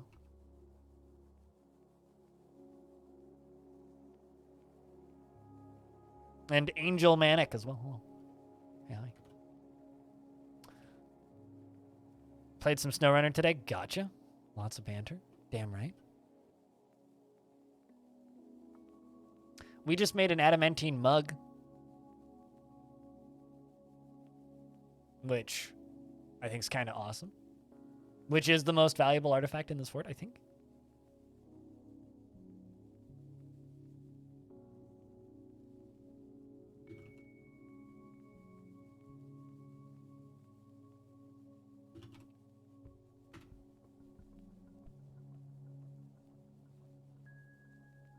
And Diamond wins again. Look at that. It's not rigged. Diamond's just very lucky. What did it just meditate on fire? You know, this one dwarf is always meditating on all this cool shit because they're not from here. They're from a different faction. And because of that, they just have so many, like, neat as hell things that they are always praying to. Unable to pray, unable to practice a martial art. Are you brave? Dreams of mastering a skill. Constant state of internal rage. Okay, so we do need some new recruits. So I don't care if you're a Baroness in some other faction. You're now in charge of one of my military squads. Go pick up a bunch of gear. Any other volunteers? I mean, unwilling or willing volunteers. Let's see. You've killed some goblins. Really? Dream of mastering a skill. Are you not in a squad already? Join this one. Grated Parmesan cheese. Go get supper rolling. Just roll it on the counter, not off the counter. Don't unleash too many Balrogs. We only unleashed like 70 and we already won, okay? You want to see the pile of dead Balrogs that we have? Here, I'll show you the pile of dead Balrogs that we have before you run off. Unless you've already left, in which case that's fine. You see all these? These are all dead Balrogs. We got Mangled Demons, Butterfly Demons, Spirits of Ash. A lot of them just explode into this stuff. Not these turkey gobble skulls. These things, yeah. A lot of them just explode into these things. We've also got these Ash Demons over here. Yeah, and now we're going to throw them back into the lava because that's what we do to all the dead. Ours included. Ours just get little happy things written about them. The real shame here is that we don't have many that we can butcher.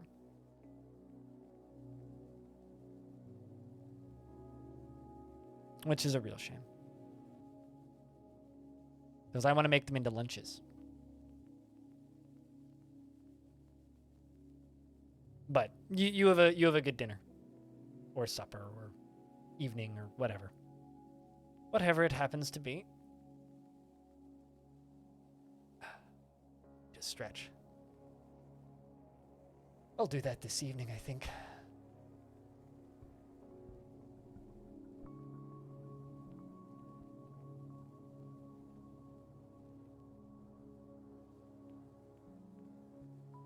We continue to throw stuff in. Stuff away. The true shame, but at the very least, they died gloriously.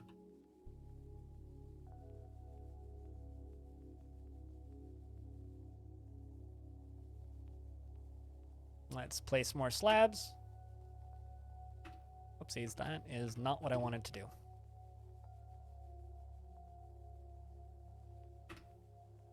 Imagine a bed decorated with demon horn cut in the shape of flowers. Wouldn't that be sweet? I don't generally engrave things, though. Or not engrave, encrust things. There's too many bugs in the job orders with them. I mean, I could, but eh.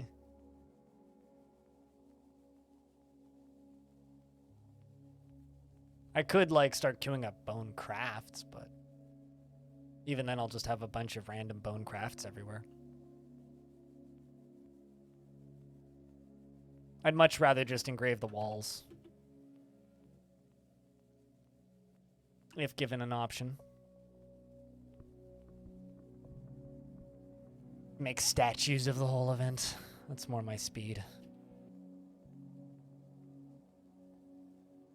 And there's still more that need hauling.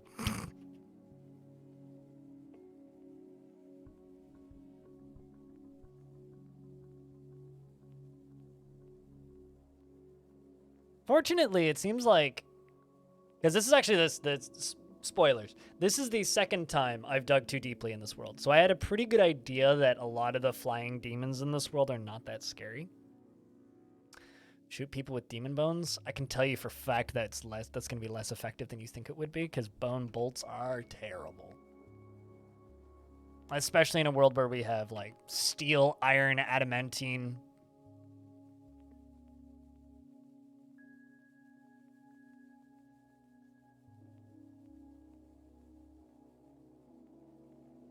It's not sad. It's just Dwarf Fortress. Some things are just not useful for, some things are just not useful for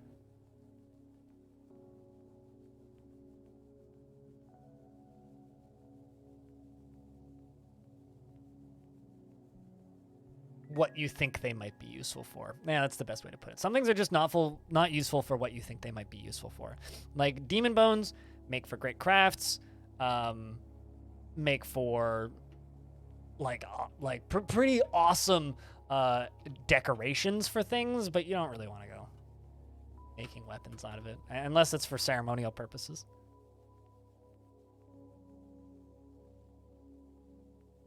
Honestly, I think it's for the best because they're quite disgusting. I'll peek.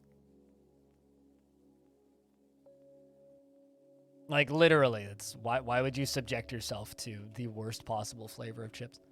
Also, I should ban you for even suggesting that such things exist because you should know better. Ketchup is illegal here. That tavern keeper has been very depressed for a very long time, and serving alcohol is like the only thing that actually makes him happy. So, yeah, he has to go to prison again. Again. Butcher an animal. What kind of animal? Please tell me it's a fun animal. But generally, just keep them fucking away from me. Like, ketchup's chips just smell disgusting to me. Like, if I'm in the same room as ketchup chips, I want to hurl. There's literally, like, the smell of ketchup chips just make me feel gross. I don't know what it is. Like, everybody has, like, their food preferences that, like, are, like, unique to them, and that's just mine. Like, the smell of ketchup chips make me want to leave the room. I have the same for normal ketchup, but ketchup chips, it's worse. Significantly worse.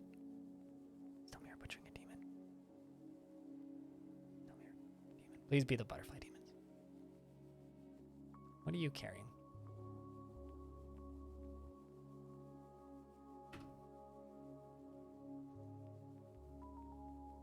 That's either a forgotten beast or a demon, and I don't actually know.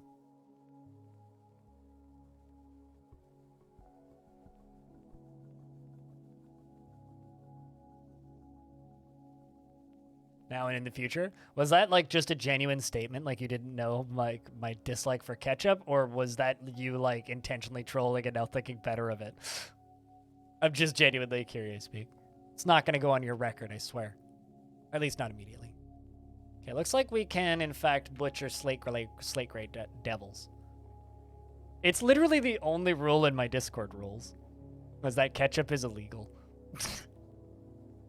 It's literally the only... It's an ironic rule, to be honest, but it's still the only rule in my Discord rules.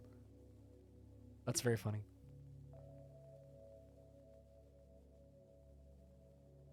Which is ironic, because I actually made homemade ketchup relatively recently, and it was delicious. Because homemade ketchup is delicious, with, like, no sugar in it. Like, just tomato blitzed into paste with no peels and vinegar. It's nice way of preserving some tomato. But in like any other context, it's disgusting. Hold on a second. What? Oh, I was gonna say, where do you get fucking chained up to? Angry. Yeah, and that's the other problem with this dwarf. When I confine him, he just gets angry. He's like, angry after being confined. I so mad, man. Proust Devil, those are new. Gigantic monkey twisted into humanoid form. With external ribs and a bloated body. It's pus? What word is that, chat? P-U-C-E? Is that a color? Anyway, its hair is long and straight. Beware its poisonous bite. She is thin. That's not that scary. It's not puke. That's not what that the C's silent. I think it's a color too. Hold on, let me Google it. Ah. So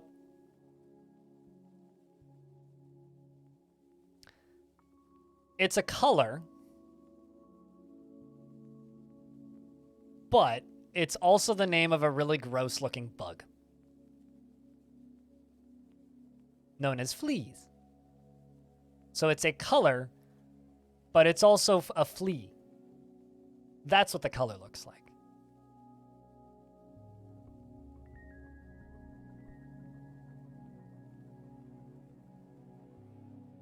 Yeah, it's a color that's made by a bug. Mm-hmm. It's a muddy pink. Yep. Bet you that those, you'd call that salmon? Oh, God, what's the name of that movie? Wreck-It Ralph? He says, you're a stupid pink castle. He goes, it's not pink, it's salmon. It's all I could think of when you say that. It's not pink, it's salmon, okay? This guy is not pink, it's salmon.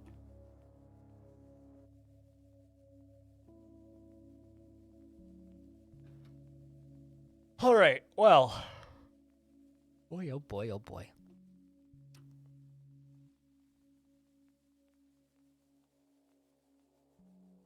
Fortunately, we haven't been invaded by, like, a normal army yet today. Why do I need to change your mind? Yes, it was a good movie. But I think I should just give these dwarves a little bit of a break, realistically.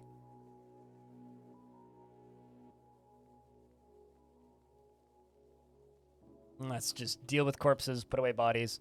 Actually, you know what? Let's just make a bigger corpse stockpile. Let's do that. Let's expand my corpse stockpile. That's always a good sign, right? A sign of good things to come. Expanding the size of the body pile.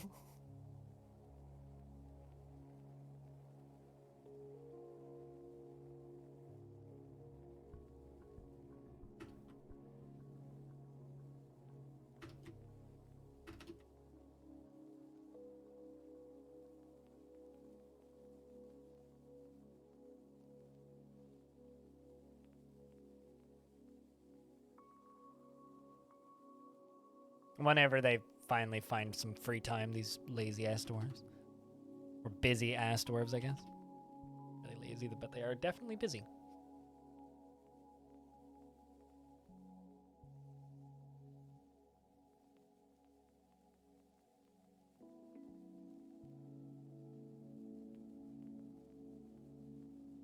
Shall rival hell itself? Well, the thing is, I'm constantly emptying them out down into lava. So, these corpse pits would probably be the size of the screen if they actually were going anywhere else. Anyway, there's this demon just like running around in this cavern lair down here. It's okay, he's chilling. Yeah, let's follow our miner here, Zulban, who's doing the digging.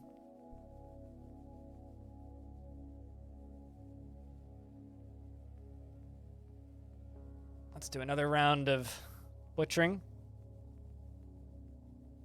I mean, it's a sign of good things to come for you, just not so much for the other guys. I would say debatable. And the reason I would say debatable is a sign of good things to come would be the corpse piles getting smaller. So that's just my take. I would argue you want the corpse pits to get smaller, not bigger. But also, I didn't get to properly say hello to you because we were in the middle of, like, you know, fighting with demons. But Dragomins, what's up? Those things.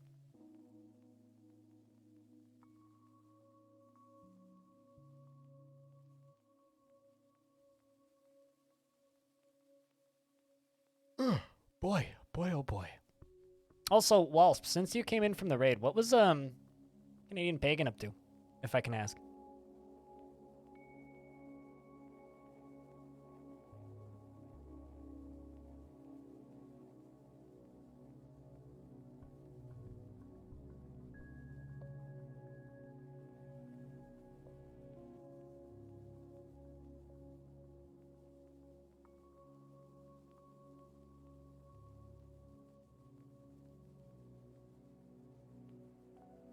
Pagan was playing SnowRunner? Sure. Was there anything particularly notable during SnowRunner, though? Anything fun? Any amazing car flips? trying to think, like, what happens in SnowRunner? You flip over sometimes.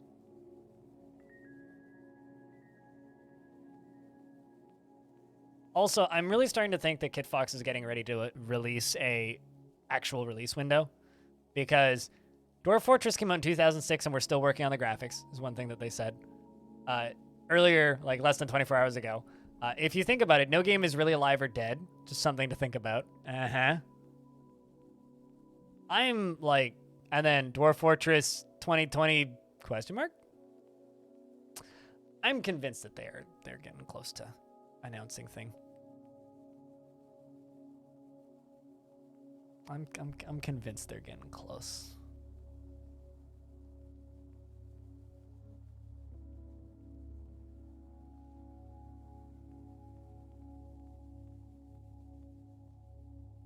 You be towing trucks and stuff, so a lot of trips back and forth over dangerous terrain with heavy equipment.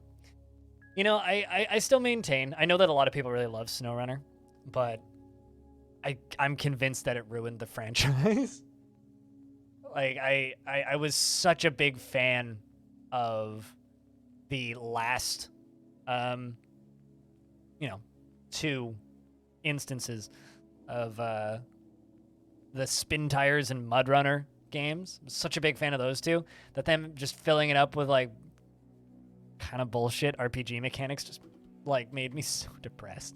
Like, I just want to be able to play a game without having some arbitrary progression window. It's like the previous games were like you'd pick a truck and you'd haul stuff, and that was it.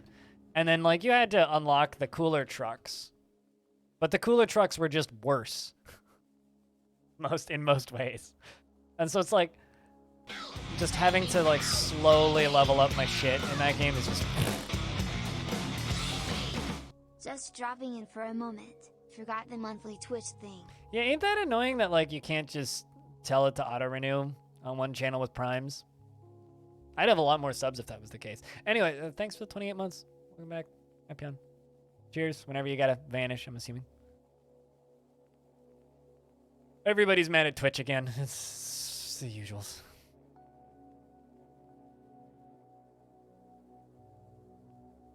Although something I gotta show you that I think is kind of neat, if you're sticking around for like more than 10 seconds. Put up a video about a little roguelike called Path of Acra, and Dev was just like, yo, I got a weirdly big spike on itch the next day, which makes me feel all warms and fuzzies. My videos work, sort of. Got him like a bunch of extra browser plays, a couple extra downloads, and, you know. Very small game, but still, you know, makes me feel fuzzies. Good stuff.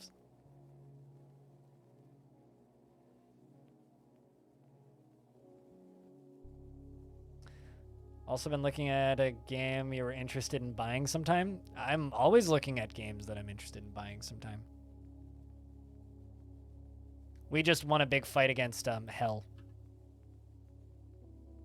But my dwarves are not too thrilled about life currently, which is unfortunate. It's almost like they're mad at the fact that a bunch of my dwarves just died. Oh yeah, go buy Golden Crone Hotel. That game's very good. Also, it's frequently cheaper than a bag of chips. So it'll probably cost you less than those disgusting crimes in chip format that Wild Peak informs us is a Canadian thing. Fucking ketchup chips, absolutely disgusting.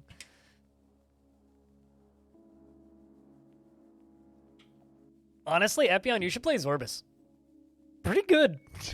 I'm actually like really like enjoying Zorbus more than I thought I would.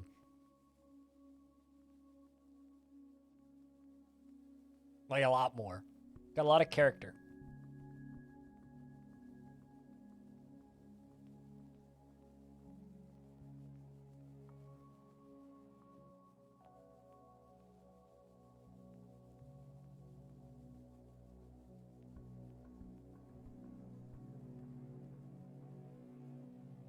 I wish could get a spike in views. I wish could get a spike in views. What? I feel like there was like a word or three missing from that sentence. You can't stand the graphics in Zorbus? You want to know how to fix that problem? Hit 7. Then it's ASCII. It's actually like really well presented ASCII too.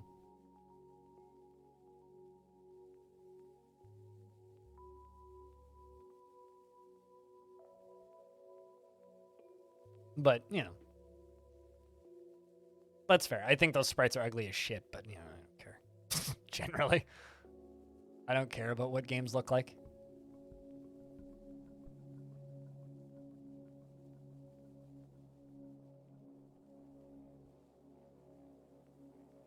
Like as in sharp increase in views? Oh, okay, I see. I wish I could get a spike. Like, as in, like, stuff you make gets a spike in views. Yes, fair enough.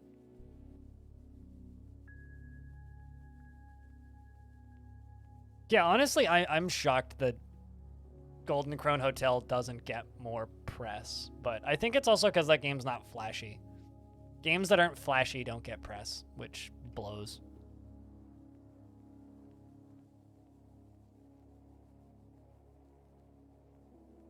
Yeah, and I'm only half reading sentences, so it's as much my fault as anything. Walsp.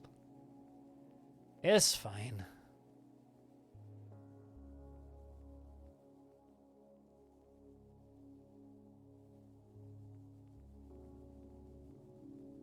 Also, maybe... Are we still hauling bits of Fuck, we're still hauling bits of demons.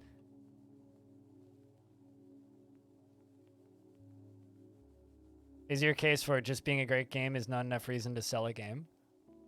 Anybody who says that all you need to be is a great game in order to sell a video game is horribly misled in the current era of video game sales.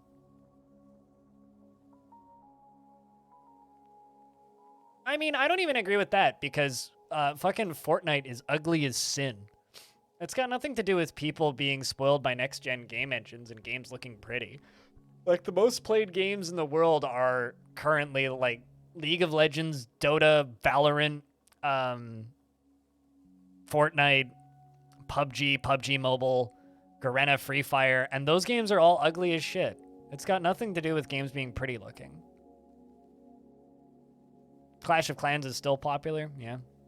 Clash of Clans is also abjectly ugly as hell and not a good video game. I mean... Sure, you could. I don't really have an opinion on the way those games look. Hold on. Oh shit! We have another demon. A B C D. Get 'em, boys! Everybody else, run the fuck away! This idiot gray phantom finally found his way into the fortress and is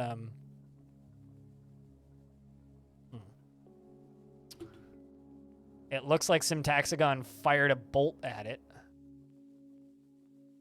And it is chasing one of my dwarves away. Booked it sideways a little bit. So it's kind of sitting there petrified. It's a gigantic stegosaurus composed of ash. It has a short trunk and a bloated body. Not much good eats on that. Too charcoaly already. Okay, now it flies over to the door. And here comes the army, and it hits one of my dwarves and manages to kill him. Who'd you kill?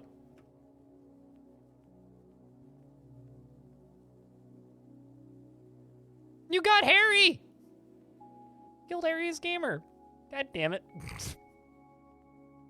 Ah, well.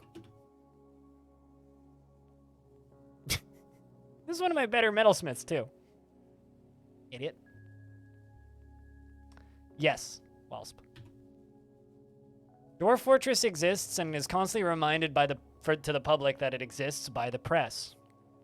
right? Games that are constantly reminded by the press and creators, I almost said influencers, and creators on the internet do well. Games that don't get that kind of press or get minimal press don't, right? You know, like even I'm guilty of this. I don't constantly remind people that Golden Krone Hotel is great because it is great and I've played it already and I'm done with it and I've moved on, right? And that kind of sucks. I would also argue that, like, Dungeon Man's is in the exact same position where it's not particularly flashy. So if, like, somebody in the press is going to go cover a traditional roguelike, are they going to go cover Golden Krone Hotel or are they going to go cover Caves of Cud? Because even if they can't cover Caves of Cud well, they can cover its writing.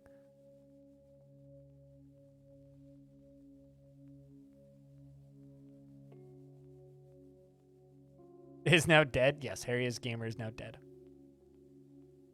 You're not familiar with Golden Krone Hotel, but you bought Jupiter Hell the other day.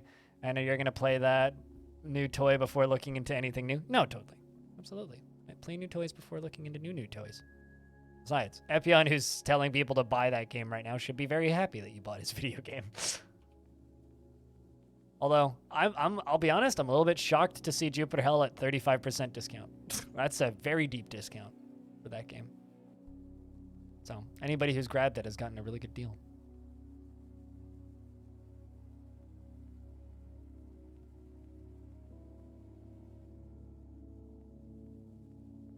Yeah, I mean, it doesn't matter if you like the guy or not. I fucking hate the guy, but, like, when he plays and makes videos of old games, it makes people go, oh, yeah, I'll go play that. I mean, like, even I'm kind of guilty of this, right? Like, I went back and played another 40 hours of Brigador when Mandalore put out a video on Brigador. It's like, I wanted to play Brigador, and then Mandalore made a video of Brigador. Also, did Seth make videos of the Gothic series? I thought that was Mandalore who did. I mean, maybe he did. I try and avoid him whenever possible, so. Possible I just missed it. Let's try and butcher more things if possible. I know there's more demons here that are butcherable. I just don't know if they will butcher them.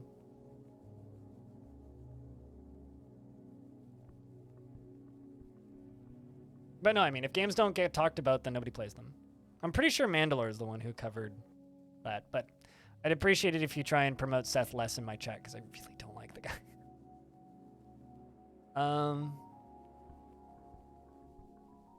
Like, he gets enough free press without you promoting him in my chat. Hey, Keytracks, what's up? Good to see you.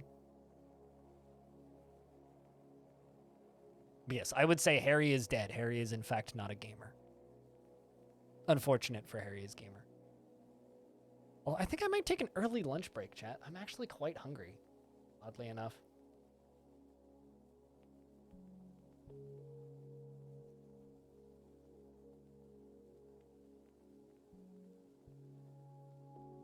Hunger? Yeah, my tummy grumbles.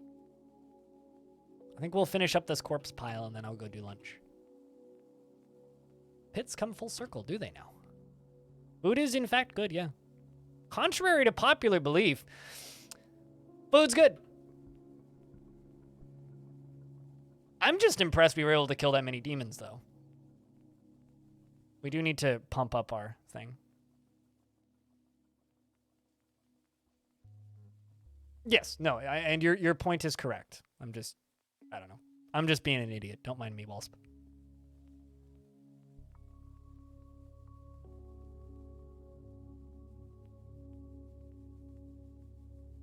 Don't mind me. There we go, that's that. And then we can smooth this.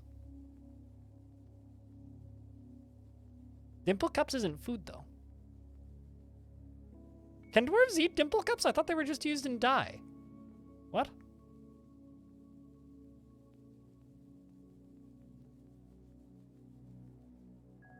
But yeah, influential people making videos about things do cause people to play them. Looks like we're butchering a butterfly demon. They were just dying. That's what I thought. I'm gonna say, dimple cups aren't food. You can eat dimple cup seeds? Okay, sure, but they said dimple cups, not dimple cup seeds.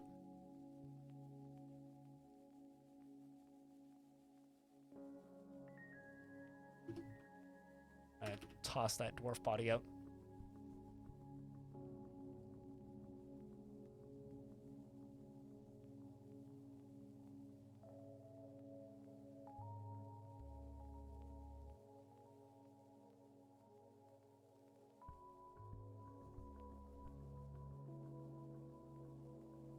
Let's get rid of that body and get all this smooth. Chat, I have a question. Have any of you ever heard of this thing called a...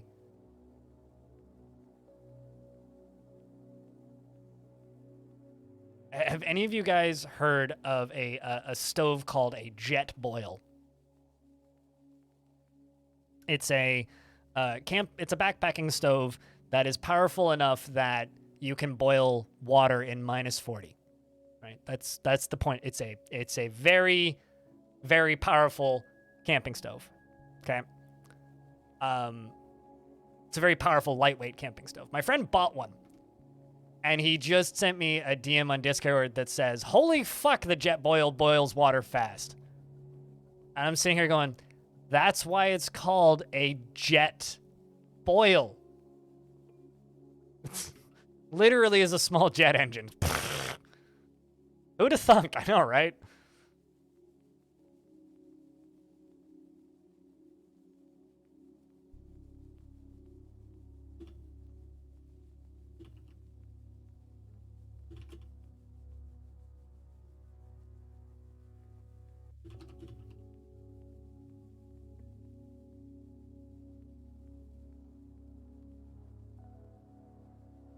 You've seen products similar to it? Fair enough. Yeah, it's called a jet boil. Yeah, that's a very good visual descriptor of that stove. I mean, they're a pretty common brand.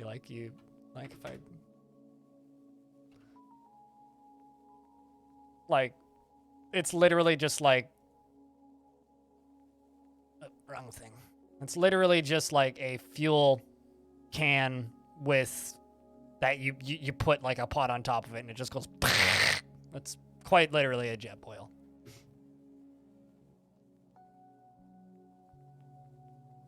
You're imagining a blowtorch? It's basically just like a can with a blowtorch on top. It's a can with a very enthusiastic teenager and a lighter on top of it.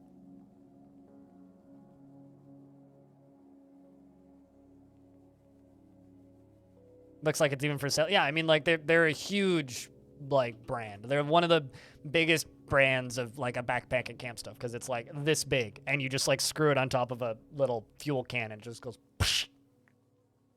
But like if you go on YouTube, there are videos of like dudes in the Arctic in a windstorm boiling water on those things.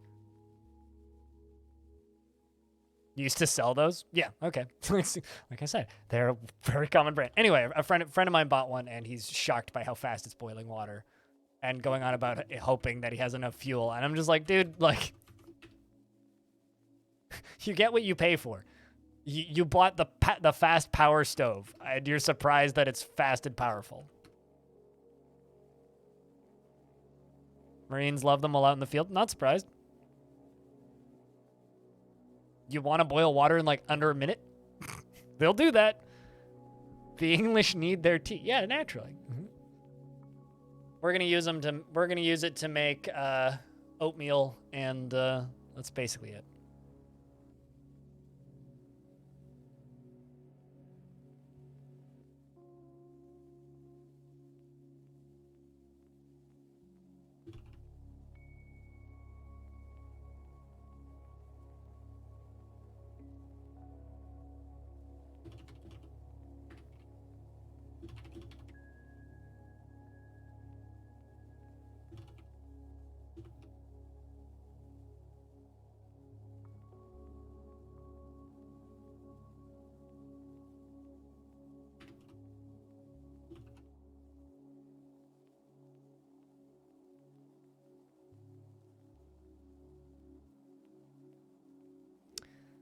To be fair, most household gas stoves are utter garbage in the energy efficiency department. Yes, this is true. Technology Connection has done a nice video about kettles in the U.S. Wait, really? That, you know, honestly, like that is such an unassuming channel. It's like Technology connections. It's like not a channel I would expect to like, you know, have a lot of useful videos about household appliances. And then it's just like, also they have videos about like kettles, microwaves, everything else.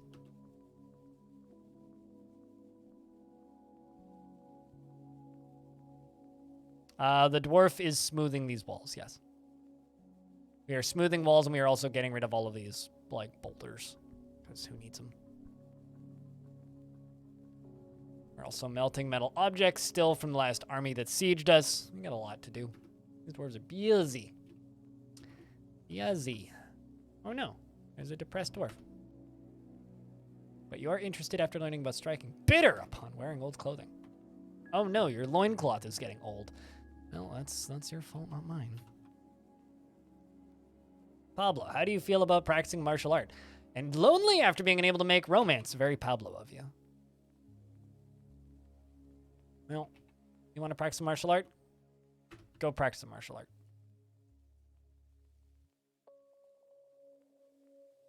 How about you, Datan the Clother?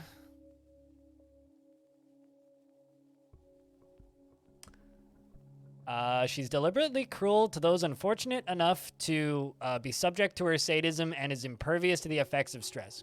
Perfect. Join the military, please.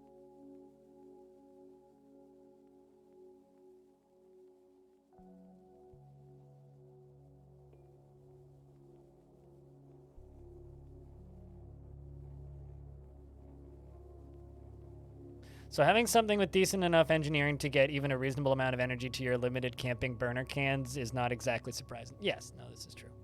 And there's a dwarf tantruming. Look at that. Good luck there.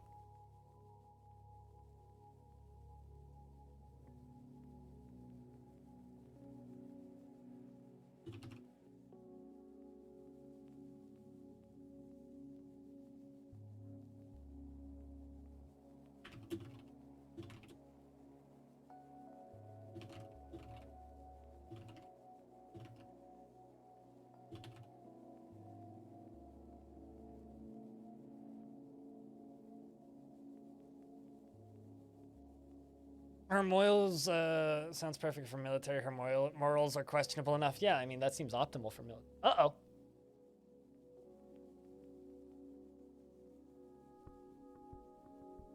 Buddy. Rummerums is tantruming and has just now killed 2 dwarves. Killed one of my scholars and killed a dwarf. Well,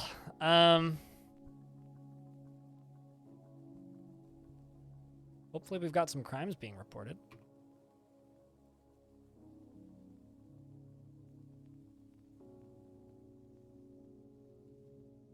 I was only following orders. This is true. But if they enjoy the process, that's even better.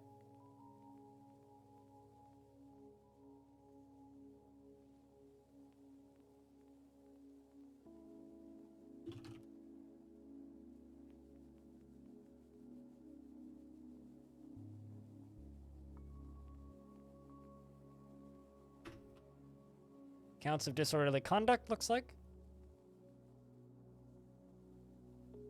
I mean, it's 2 counts of murder, actually, is what that is. All right, well, chat room. My brain not working properly, and I hungry. So I'm going to go get me food.